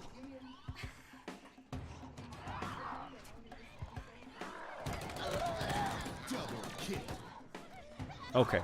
Yes, Sam. Yes, Samsung. Rebecca's laughing at me for my ignorance. Yeah, was it fun? Your team about to score. Yeah, was it fun? Nightmare. Was it fun watching the downfall? Double kill. Triple kill. Yeah. Double kill. 5 enemies remaining. Okay, there we go. We killed the Enemies hunters. remaining. Last enemy. And it works on Steam Deck, which is awesome. Your team scored. Weapon drop. Yeah, Rebecca has a Steam Deck, which she likes quite a lot. She modded it so that it has a DS opening. It's like when you turn it on, it does the like ding ding ding ding ding, but it's a DS. Kill incoming. Or it says Steam Deck on it.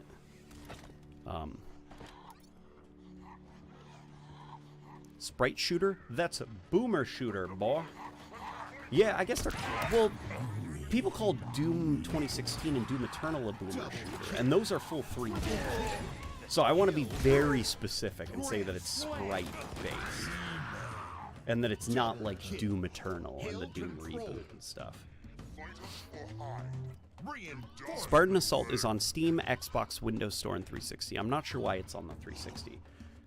Because that was around the time when they were still releasing some games on the 360. In fact, Spartan Assault was like one of the few Halo games. Like, there were, guys, there was a hot period of time where the only Halo game available to play on Xbox One was Halo Spartan Assault. And I got pretty far in Spartan Assault. I don't think I've ever beaten it. I'll have to beat it one of these days, because I you know, bought it on the Xbox. It's a fine little game. And it also helps that it has, like, a great soundtrack. Because Tom Salta composed it. Salty Salta. And Tom Salta really wants to do another Halo soundtrack. Like, he really, really wants to do another one. And it's very annoying that 343 is just like... You know? Not that Halo Infinite soundtrack is bad, because it's not. Halo Infinite soundtrack is, like, amazing, and all the composers are amazing. But you also have Tom Salta over there. Like, he wants to make some Halo music, too. You know? Yeah, he's a little bit salty. Salty Salta!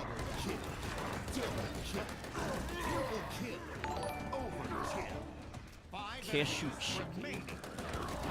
What places are open? Cashew chicken. No? Rebecca turned to me and she said, "Damn, I want some cashew chicken." Weapon drop. I beat Spartan Assault on Xbox One, says Isaiah. How is the ending of Spartan Assault? Is it worth it to beat the game? Because I had fun, but you know, like Spartan Assault, there isn't really like, I guess, like urgency to beat the game. Just because Spartan Assault is very low stakes. But is it genuinely like a fun time getting through the whole game? Double kill. Loco. Double kill.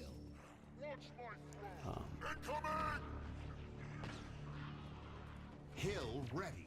Dumb question. Why does your team have an allied elite? It's not a dumb question. So, in Firefight, you can actually summon friendly elites that'll fight for you, which is really cool. Do you like Halo SPV3? Yeah. It's not my preferred way to play Halo. I think it's like it's a little bit too big. I guess to the point that like original Halo Combat Evolved charm is lost. And I think artistically it's pretty ugly looking. And I think the soundtrack is pretty annoying. Like it's very loud.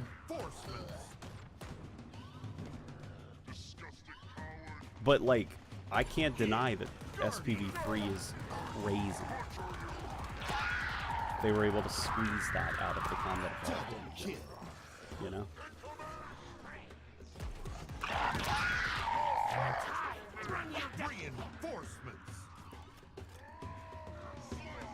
Is there sufficient time to share Forerunner unit ideas? Yeah.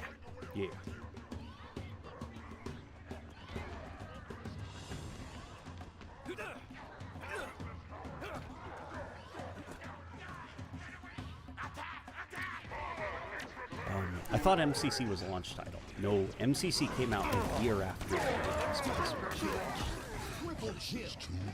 Isn't that wild stuff?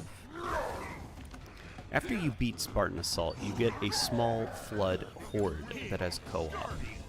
Yeah, I did see that. I think I played like one match of it with Team Xperia like over half a decade ago.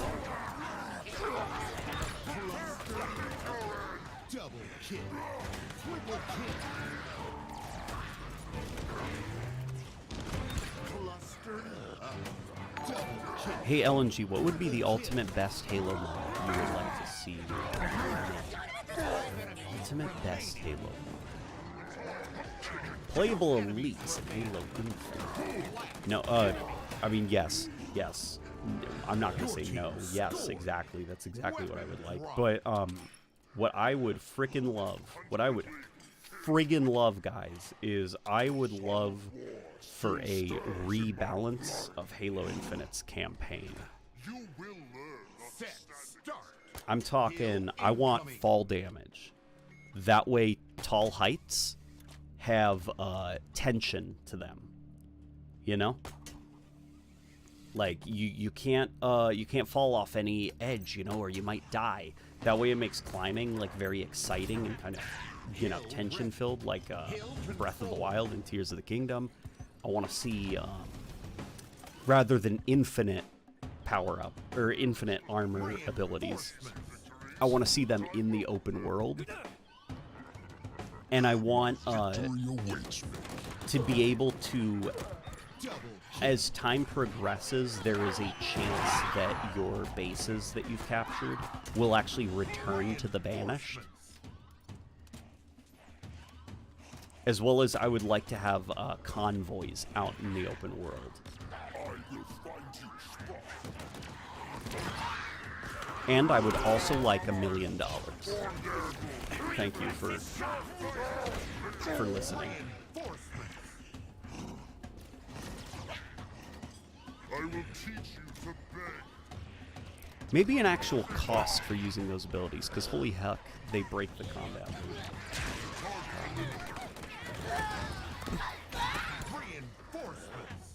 Yeah, I think the reason I would like them to be like that is because I think it would add more. It's more systems that force you to kind of actively engage with the open world and like explore it, rather than just traverse across it. You know, like a banished base would stop just being a thing to clear and kill all the enemies inside. It would also become like a. I wonder if they've got a grappling hook in there. Cluster luck. Triple kill. Kill tactic. Your team about to score. How bad would the fall damage be? CE, Reach, or 4 style? Probably Halo Reach and Halo 4 style, because I think Combat Evolves fall damage. You have like no feedback on it. You have. It's very hard to get a proper sense of like when the fall is going to be in the fall, you know? 5 enemies remaining. 2 enemies remaining. Last enemy. Your team scored. Weapon drop. Warrior, there is something here. Do you think the next Halo game will be open world like Infinite? Or what they originally wanted for Infinite? What they originally wanted, they wanted like something a bit more Ghost Recon-like. If I remember right, what that one developer said. And what we played was kind of like a very scaled-down version, because they did not have, you know, like 5 or whatever years to make it, like most Ubisoft games. Because, you know, making an open-world game, you can't just do it in like a couple of years. You need a very long time. But my personal opinion is that the next Halo game is not. I don't even know at this point if it's going to have a campaign in the traditional sense. Okay, it'll obviously have story content, but I don't think it'll be like the story content that we're used to. I think it'll be something more along the lines of like, not literally the exact same formula, but the idea of it, which is something Destiny-like, where it's very much around like community engagement, content replayability, seasonal storytelling type stuff like that. That's what I think is probably going to happen. Just something in my stomach is saying that's the direction for the next Halo game. Double kill. Triple kill. Reinforcements. Fallout 76 got a new update. It actually brought story quests. I like them. Yeah, Fallout 76 is a game that I should probably see how it's doing, because last time I played it, you know, it's still like a broken pile of trash, but it's now like a fun broken pile.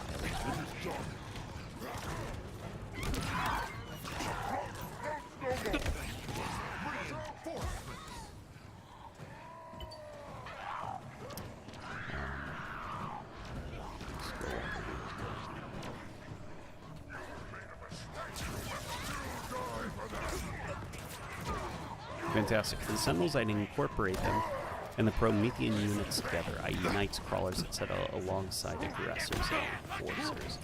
So would they be Sentinel-like? Or would the Sentinels come in the form of, like, like they'd have the same kind of ranks as the Prometheans?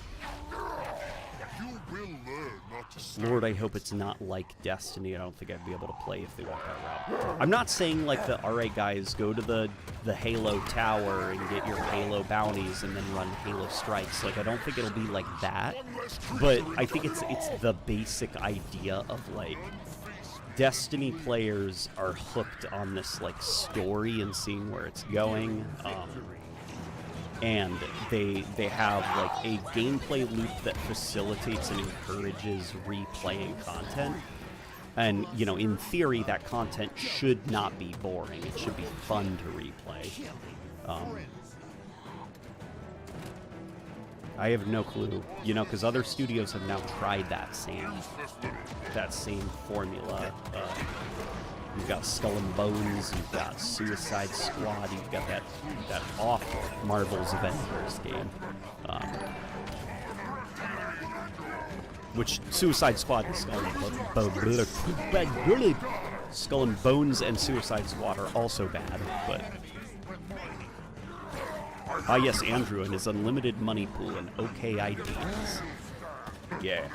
Andrew in this world, Andrew's got unlimited money.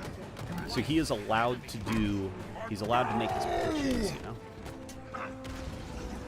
And we see where he goes. What Andrew really needs is he needs a modder, or to help him bring these ideas to fruition, or possibly find the time to learn Halo mod tools. Hey, LNG, would you like a Halo RPG spin-off game? Yeah, I would. I would love something like Starfield, but in Halo.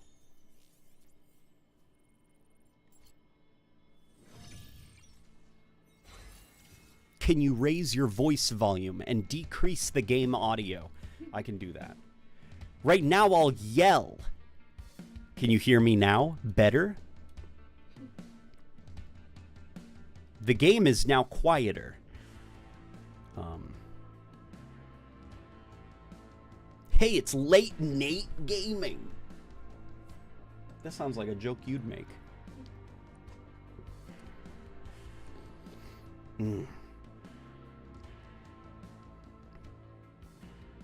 What do you think of the Gears of War series? Gears of War slaps.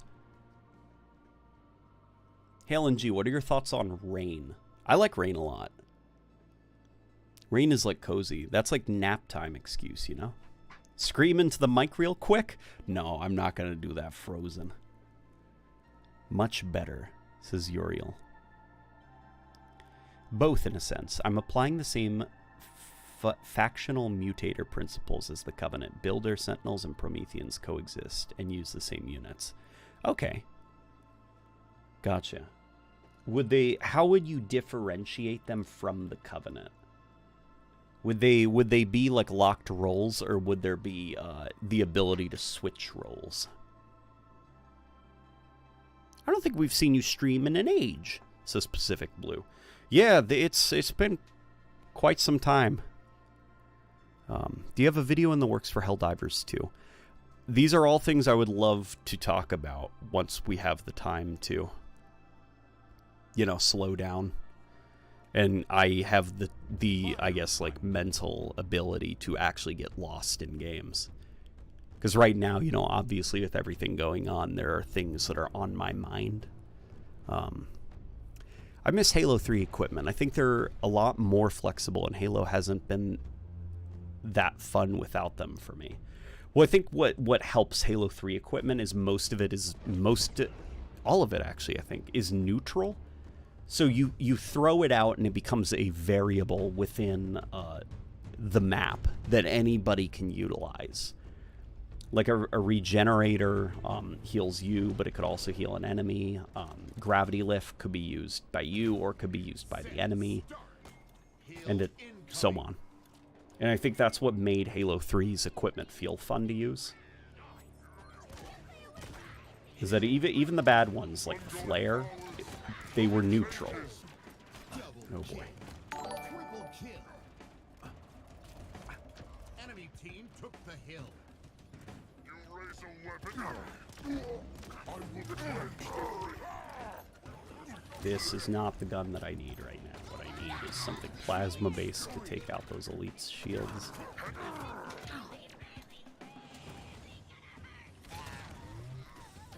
There we go. Perfect.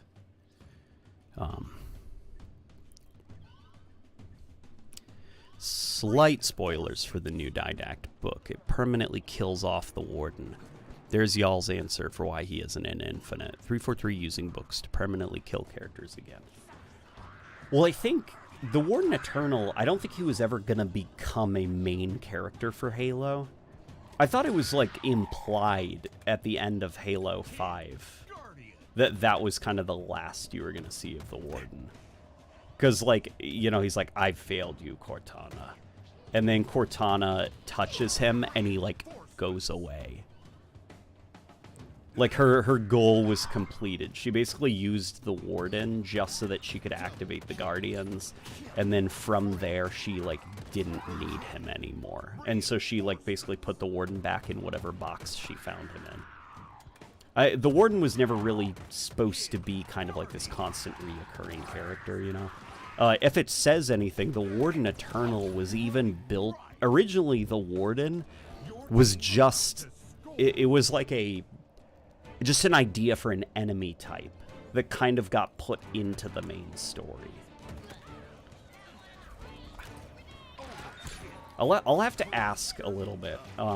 Thankfully, there's an ex-developer at 343 who's very, very close to a majority of Halo projects, and he would know exactly what the whole shebang was about the Warden Eternal, about the Didact situation, if the Didact was really going to be in Halo 5 or not. Because there was that concept art, obviously, but concept art and what is actually planned for the game are two different things.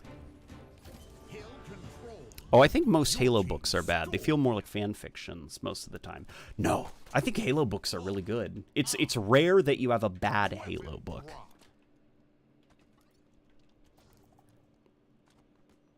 He was so mustache twirling despite not wearing skin. See, I like that about the Warden. The only thing I didn't like was just that design. I didn't think it looked like, you know, like a Forerunner thing. It looked kind of like a Bionicle. But I didn't mind the voice and even like the role. Like he was just like a fun little villainous character. I almost like, I wish that like the 343 Halo games didn't take themselves as seriously. And I wish they had a little bit of that like Joe Staten Halo 2 and ODST humor to them. Because I feel like if Joe Staten were to get his hands on the Warden Eternal, a genuinely fun villain could have been created out of that. Much like their weapons, Sentinels can be tricky and unconventional, combining Covenant Squad variety and strategy with the Flood's unrelenting pressure. Okay, so are they more about like numbers? They're more about like raw numbers? Halo 5 has excellent sound design and solid voice acting. The soundtrack was alright. The sound design for Halo 5 actually I think was a little bit like... I'd get headaches playing Halo 5 for too long just because the sound design was a bit much. As well as the unforgivable sin of not having the Halo Mjolnir recharge sound effect in a Halo game. ODST's okay, though. That doesn't count, because you're an ODST, not a Spartan. Oddist! Now I want to draw, like, an oddist.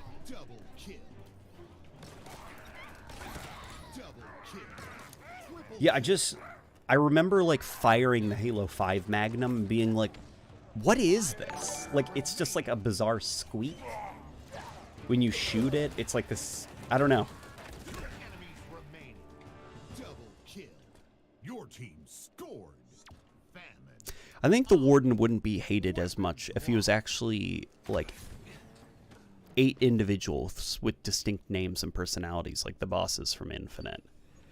I don't think the problem is the Warden being, like, the same character and over and over again. It's a problem that kind of, like, unfortunately affected the rest of the game, where the narrative was so kind of, like, confusing and the pacing wasn't quite right.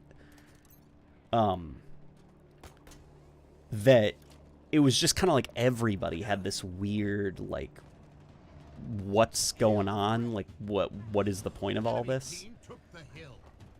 Like, the Warden Eternal, there's a fun character in there, and I said that even back in the day. I liked the Warden Eternal. I liked his voice. I liked the name. All it needed was probably, like, a design that was a little bit less about the floaty bits and a little bit more Forerunner.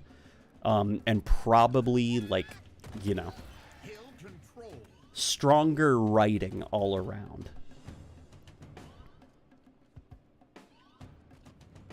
Halo 4 had the best sound design weapon-wise, in my opinion. I think I'm still on the hill of Halo Reach had my favorite soundscape for a Halo game. In just, like, everything had a bit of that dreamy Halo 2 and Halo 3 quality, where the guns were a little bit more musical than they were powerful. But it had a bit of that Combat Evolved kick to it. to where it created kind of just like the perfect soundscape for a Halo game. Halo 4 was a little bit too loud and over-compressed for me. Like when you rapid firing the DMR and then switching to a battle rifle and rapid firing that, you know, and the Covenant grunts are like doing that weird screeching that's very, very compressed on the 360's audio format. Like it made it like a game that kind of like would give me a headache if I played it for too long. In my opinion, Combat Evolved Anniversary sound design is underrated. I 100% agree with you. Combat Evolved Anniversary has sound design that is slept on by a majority of the Halo community. It has probably the best sound effect for the assault rifle.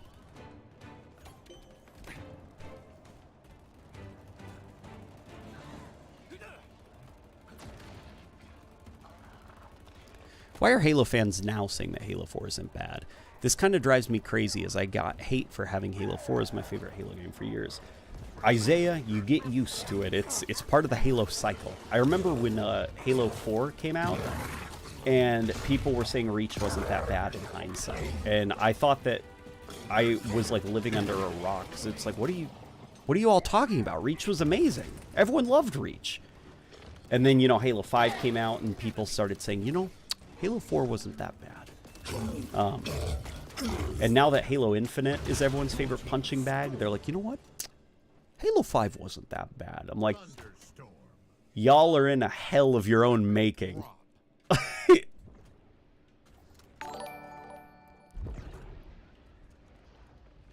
Combat Evolved Anniversary stayed surprisingly faithful with its sound design compared to Halo 2 Anniversary. Yeah, I think it's because Halo Combat Evolved Anniversary, actually, they found the original sound assets that Bungie used and re-recorded them in high definition, and then would like layer things underneath the sounds to give them extra punch, as well as like acoustics and stuff. I'm not sure if they were using a different audio engine, because like the graphics, for example, were handled by like Saber with their Saber engine or Saber Tech or whatever they call it, and I'm not sure if the audio was the same way, but very good sound design in Combat Evolved Anniversary. Excellent sound design.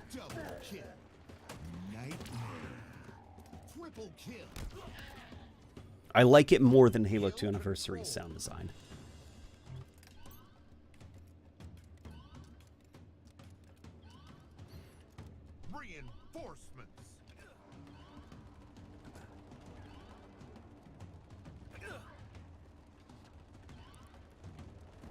Listening to playthroughs of Combat Evolved is like a warm blanket around my ears. Yeah, Combat Evolved has like a very, very nice soundscape. Like the specific sound of the grunts dying in Halo Combat Evolved, I think, is burnt into my brain. The "Well," you know, that you all know that scream, that specific one. You know the one that I'm referencing. You know where? Rah! Rah, woman!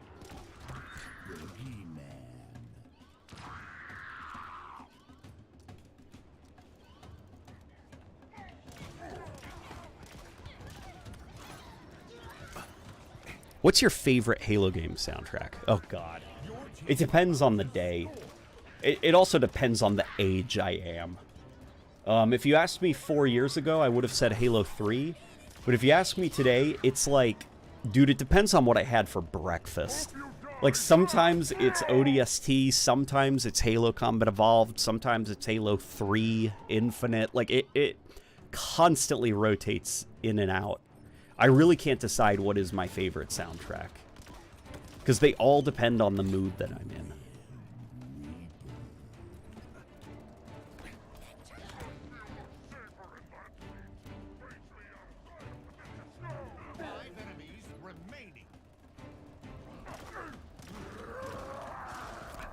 Oh boy.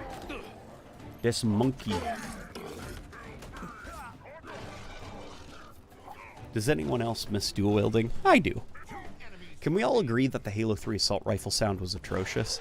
I don't agree. I think the Halo 3 assault rifle sounded fine in the soundscape of Halo 3. Like, on its own, it's a pretty weak sound asset. But when you are listening to all the guns going off in Halo 3 and the chattering of units and, you know, the music, like, Halo 3's assault rifle fits. Enemy. Your team scored. Weapon drop. The Endless's theme was pretty fire, but it doesn't progress enough in Halo Infinite, I feel. The Endless theme? Yeah, the theme for the Endless is alright, I guess. Set. Start. It's just, it's got a style of choir that I don't like a lot, which is like the wailing. You know, because like there's like chanting and which is, you know, like the ho ho, but the Endless theme does the like where it's just like wailing, and it's like I'm just like shut up, like it hurts my ears. The Halo 4 main theme did the same thing, which I showed to Rebecca, and she was like, no. I tried showing Rebecca all the versions of the Halo main menu theme, and when we got to Halo 4, she was like, no. That was her opinion. Like, the minute the woman went, here, what? She was like, no. Which was really funny. Yes. Missed. Crap. Okay. I missed one. Unrelenting pressure behaviorally. You can't route unemotional robots like you can a leaderless grunt or shieldless jackal. They'll just keep fighting. Gotcha. Well, it's interesting because Halo Infinite did a decent job at portraying Sentinel emotional state. Like, as emotional, you know, as a Sentinel can be. But, like, the Sentinels, they'd make, like, little robotic shrieks and screams that would kind of convey their mood. Like, you could hear their, like their mechanical whining when they're damaged, or they're like, you know, they just do this, like, shriek when they're about to charge you. So you got a bit of emotion from them. In my opinion, changing game opinions, I feel, comes from fans of these games being able to express their likes without being lambasted as fake fans. The fake fan stuff is so stupid. Like that gatekeeping nonsense.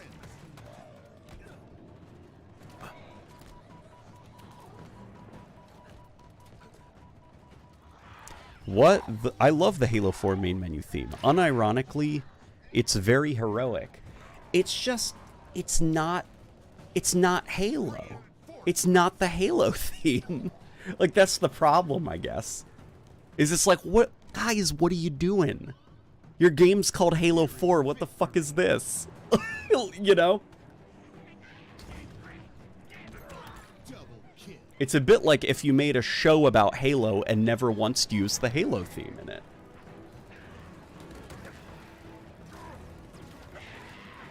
And it's a mistake that Halo 5 very quickly corrected, because it recognized the issue of, like, you don't get rid of the Halo mode, champ. If you're doing a mainline Halo game, there better be some fucking guys in the main menu going, oh, oh.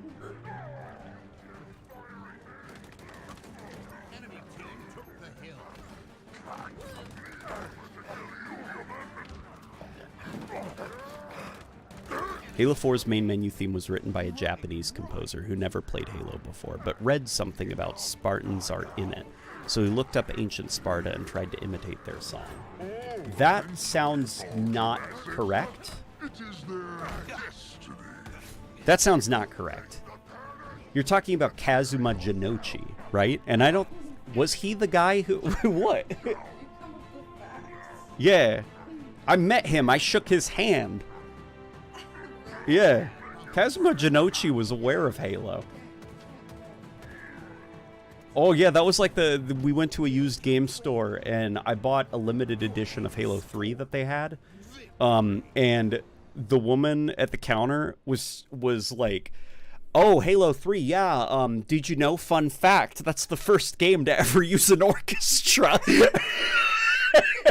And I looked at you and I was like with the look saying, don't say anything. Yeah, and I was literally that you know the meme of like the the kid trying to hold in a fart and his like veins are popping out and he's like yeah, and he's like trying not to do it and he's sitting like that was me in that moment. Like I had to try so damn hard to not be like a nerd with no social skills to her.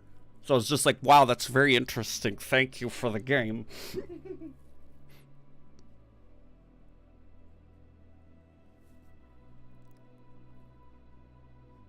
I just made that up, but it seemed plausible, says Pacific Blue.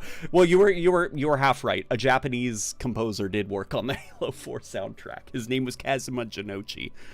You just be lying. You just be making stuff up, dude. It sounds great, but it doesn't sound like something from Halo. That's a good way to put it. It's kind of like, you know, it's good sci-fi music. It's just not really consistent with how Halo sounds, you know?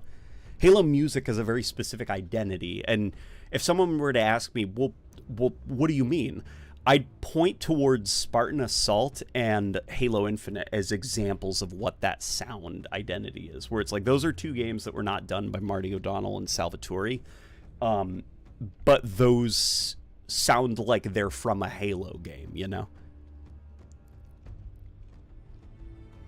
And Halo 4, I definitely understand that they were trying to do something different. You know, it was like new studio, new heads. They wanted to put a different stamp on Halo and kind of begin a new generation of Halo games. But you don't do that. You know, if people like a thing, it's a very bad idea to immediately start your new reign by saying, we're going to change it.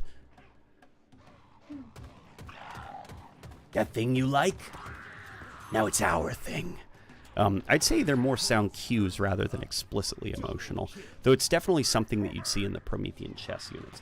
Yeah, no, they're definitely not emotional. What I mean by emotions is more of like the clinical term that like developers would use when designing the unit, is what emotion is this sound supposed to elicit? Like when the player is playing and they hear the Sentinel screech in a very specific way, is this an anxious screech, an angry screech? Like what is it supposed to kind of convey? Because, you know, if the Sentinel was like, hippity hoppity, you're now my property, you know, and then it started charging at you, like that would be very confusing. Like the sound has to sound angry if the Sentinel is going to be charging.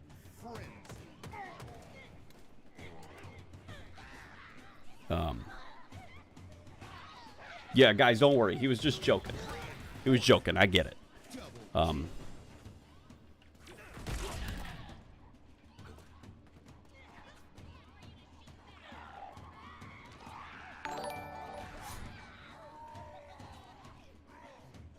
It summons the rats when you play rat music, says Joy. Yeah, I forgot. We have Halo 3 rat as an emote.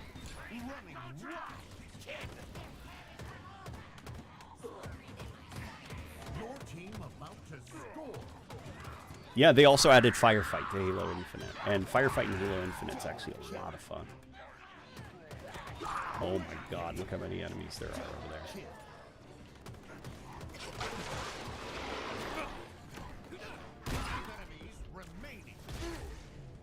Oh boy.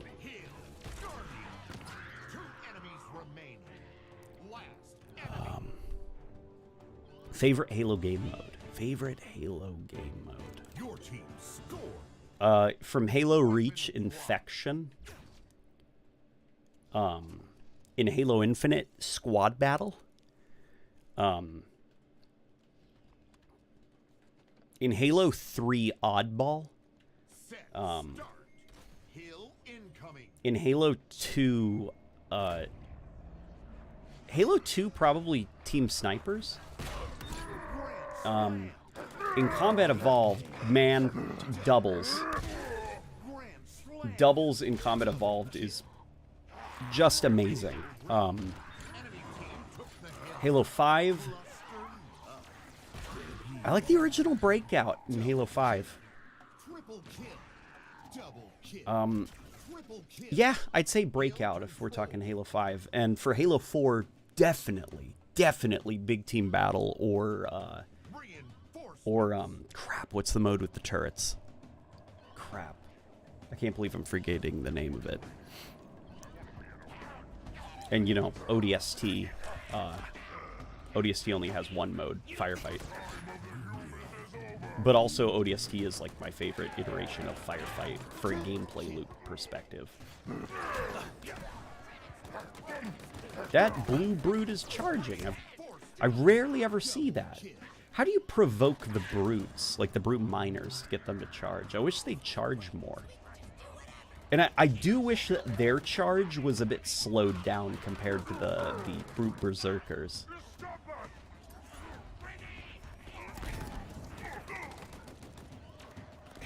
Dominion. Yeah, that was it. Or is it Domination?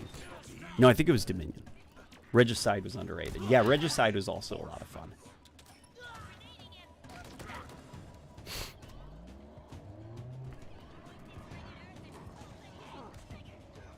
I get it's for game balance, but it never made sense to me how enemies can use power weapons with reckless abandon, but I can only swing the hammer 4 times before I get a low battery warning. The way I interpreted it, at least in the Bungie Halo games, and it's at least the way that like Bungie seemed to imply that it worked, was it's for the same reason that you can't pick up ammo from fallen weapons for Covenant stuff. It's because you don't know how to reload it. It's an alien thing. Like when you take up like a plasma pistol, like look at it. What are you gonna do? Change the magazine of the plasma pistol? Like, it's an alien gun. You don't know how it works. So it's just you fire it until it's out of ammo. With the gravity hammer, you swing it until it's like, I don't know, man, the battery ran out. It's an alien thing. Oh,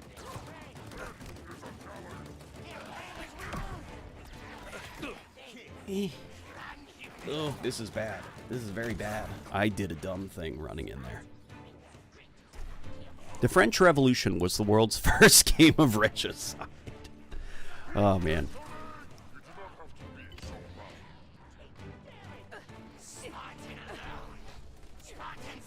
Turn it off and turn it back on again. Oh, for the plasma pistol? Yeah. We'll find the power button for the plasma pistol. We actually know what the power button is because of the spawn animation in Halo Reach when you are an elite. I think, no, Spartans do it too. You, the little, here, you know what? I can demonstrate because Halo Infinite's plasma pistol has it too. Just need to find one. There's never a plasma pistol when you need one. It's, okay, I'm being stupid. I don't need to literally show you. It's the little hologram. In Combat Evolved, there's like the red thing on the back with the hologram meter showing you your ammo situation or your overheat situation. It's that red thing. You press that and it turns on the plasma pistol. I assumed they had to be recharged, not reloaded. Probably something like that, right? And so the reason the Grunts and Covenant can use them unlimited is because they're probably carrying, like, ammo packs on their person for it, or battery packs, or whatever these weapons use. But then when Master Chief picks up the Grunt's little plasma pistol, like, you know, all Chief's got is, like, a grenade.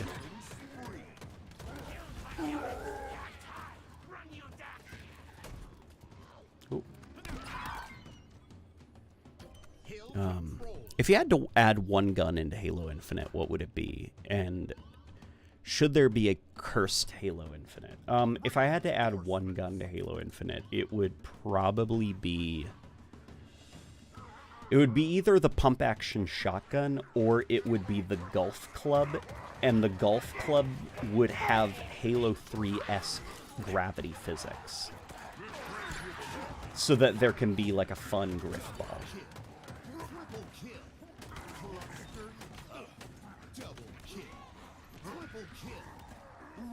The reason for the Halo 4, or the Halo, not the Halo 4 shotgun, no. The reason for the shotgun would be just for Infection, because I think Infection plays better when you have the pump-action shotgun. Just because of the tension the reloading mechanic creates.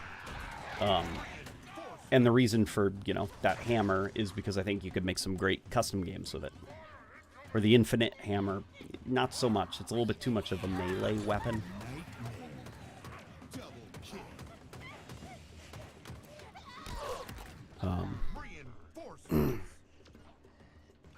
miss the old plasma rifle. I do too. And should there be a cursed Halo Infinite? Why not? I'll be honest, guys, I don't think Cursed Halo is very funny anymore.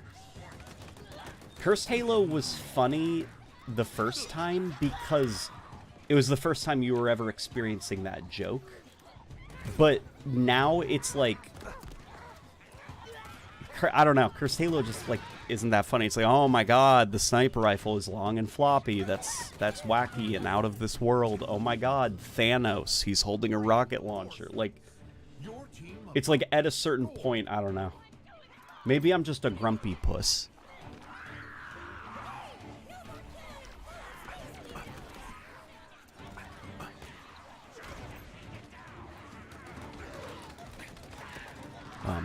Builder Sentinel safeguard most Forerunner installations using a naming convention for units and ranks that reflect their flood container.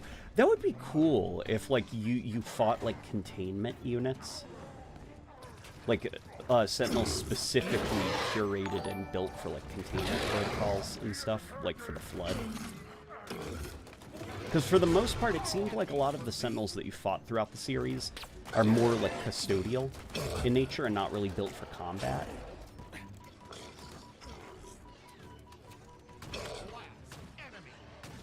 Yeah.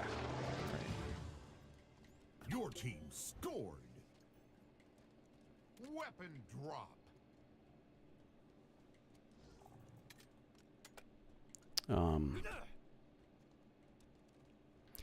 Cursed Halo seems more fun to watch than play. Well, it's more fun to watch if very specific people who think it's funny are playing it. Because the reason, like, I haven't done a Halo 2 Cursed, you know, playthrough or a Halo 3 one is because I don't laugh. I don't think it's funny.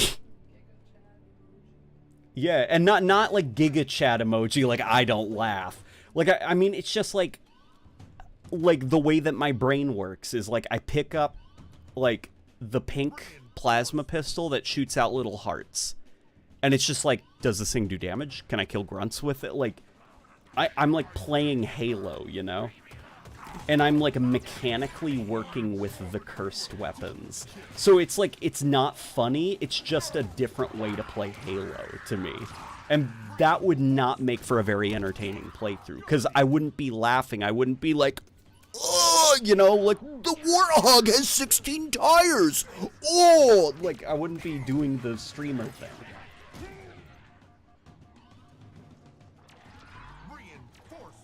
It might be fun if I was, like, intoxicated. Fun fact, there is a Sentinel called the Safeguard Sentinel, and its weapon is in Halo 5. We still don't know what said Sentinel looks like. That is true, the Safeguard Sentinel's weapon is in Halo 5. Double kill. Triple kill. Halo 1 came out around 9/11. Halo 3 came out during the financial crisis. Halo Infinite came out during COVID. Is Halo manipulating world events? Probably.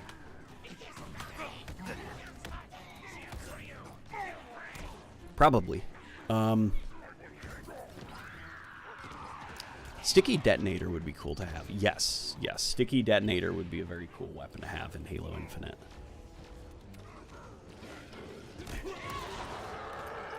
It's only good when Inferno Plus makes them. The other ones just aren't as good. No, even Inferno Plus, it's just like...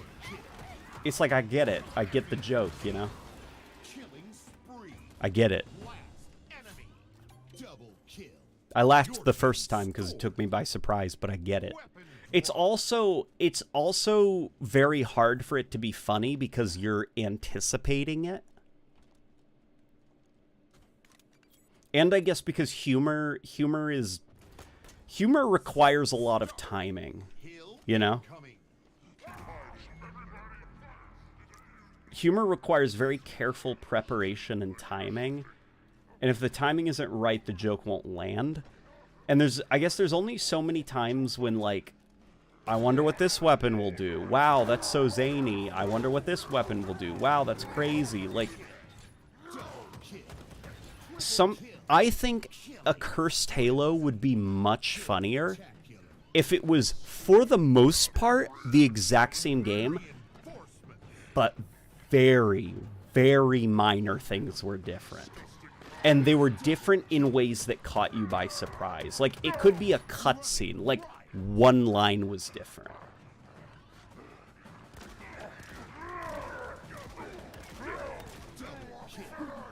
What?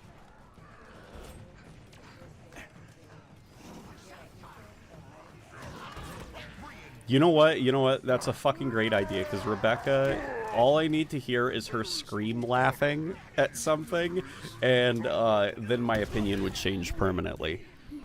The classes, in terms of ranks, would be the Surveillance, which are Bronze, Containment, Silver, Eliminator, Gold.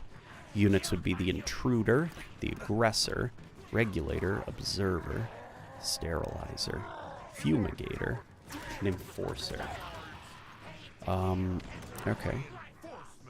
What would be... so... Okay.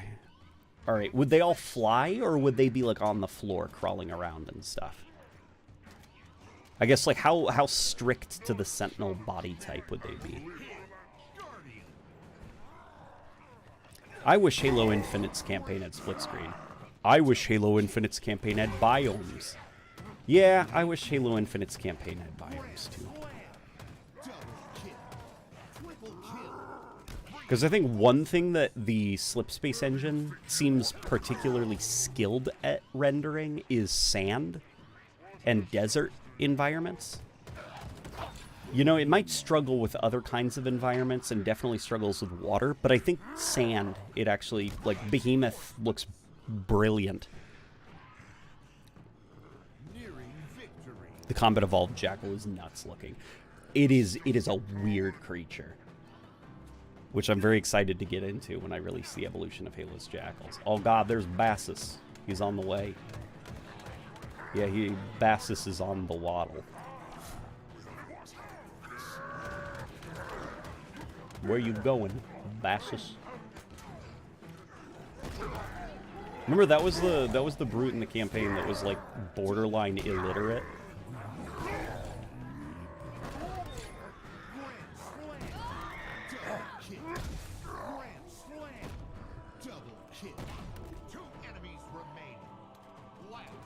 Liquor.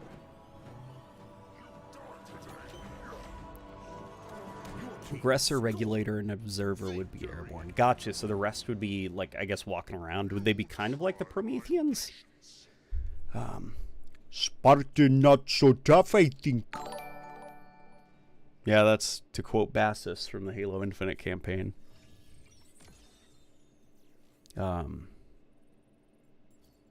You got real purty sand, says Pacific Blue. Oh, man. Oh, gosh, it's 11. That's the wild stuff. All right, guys. I think that might be it for the night. Andrew, you should continue to update me on Discord, your ideas. But I appreciate you guys joining me. I know that some of the conversations got a little bit heavy. But yeah, thank you all for sticking with us. I am excited to release the evolution of Halo's Jackals, hopefully sometime in the next 2 weeks. And yeah, just, I guess, you know, if you're religious, pray for us. If not, even having us in your thoughts helps. Feel free to reach out if you have any stories to share. I'm sure Rebecca would appreciate, you know, some guidance, support during this difficult time. And yeah, you guys all rock. It was amazing seeing all of you. We missed you guys a lot. This was very rejuvenating. Yeah, we'll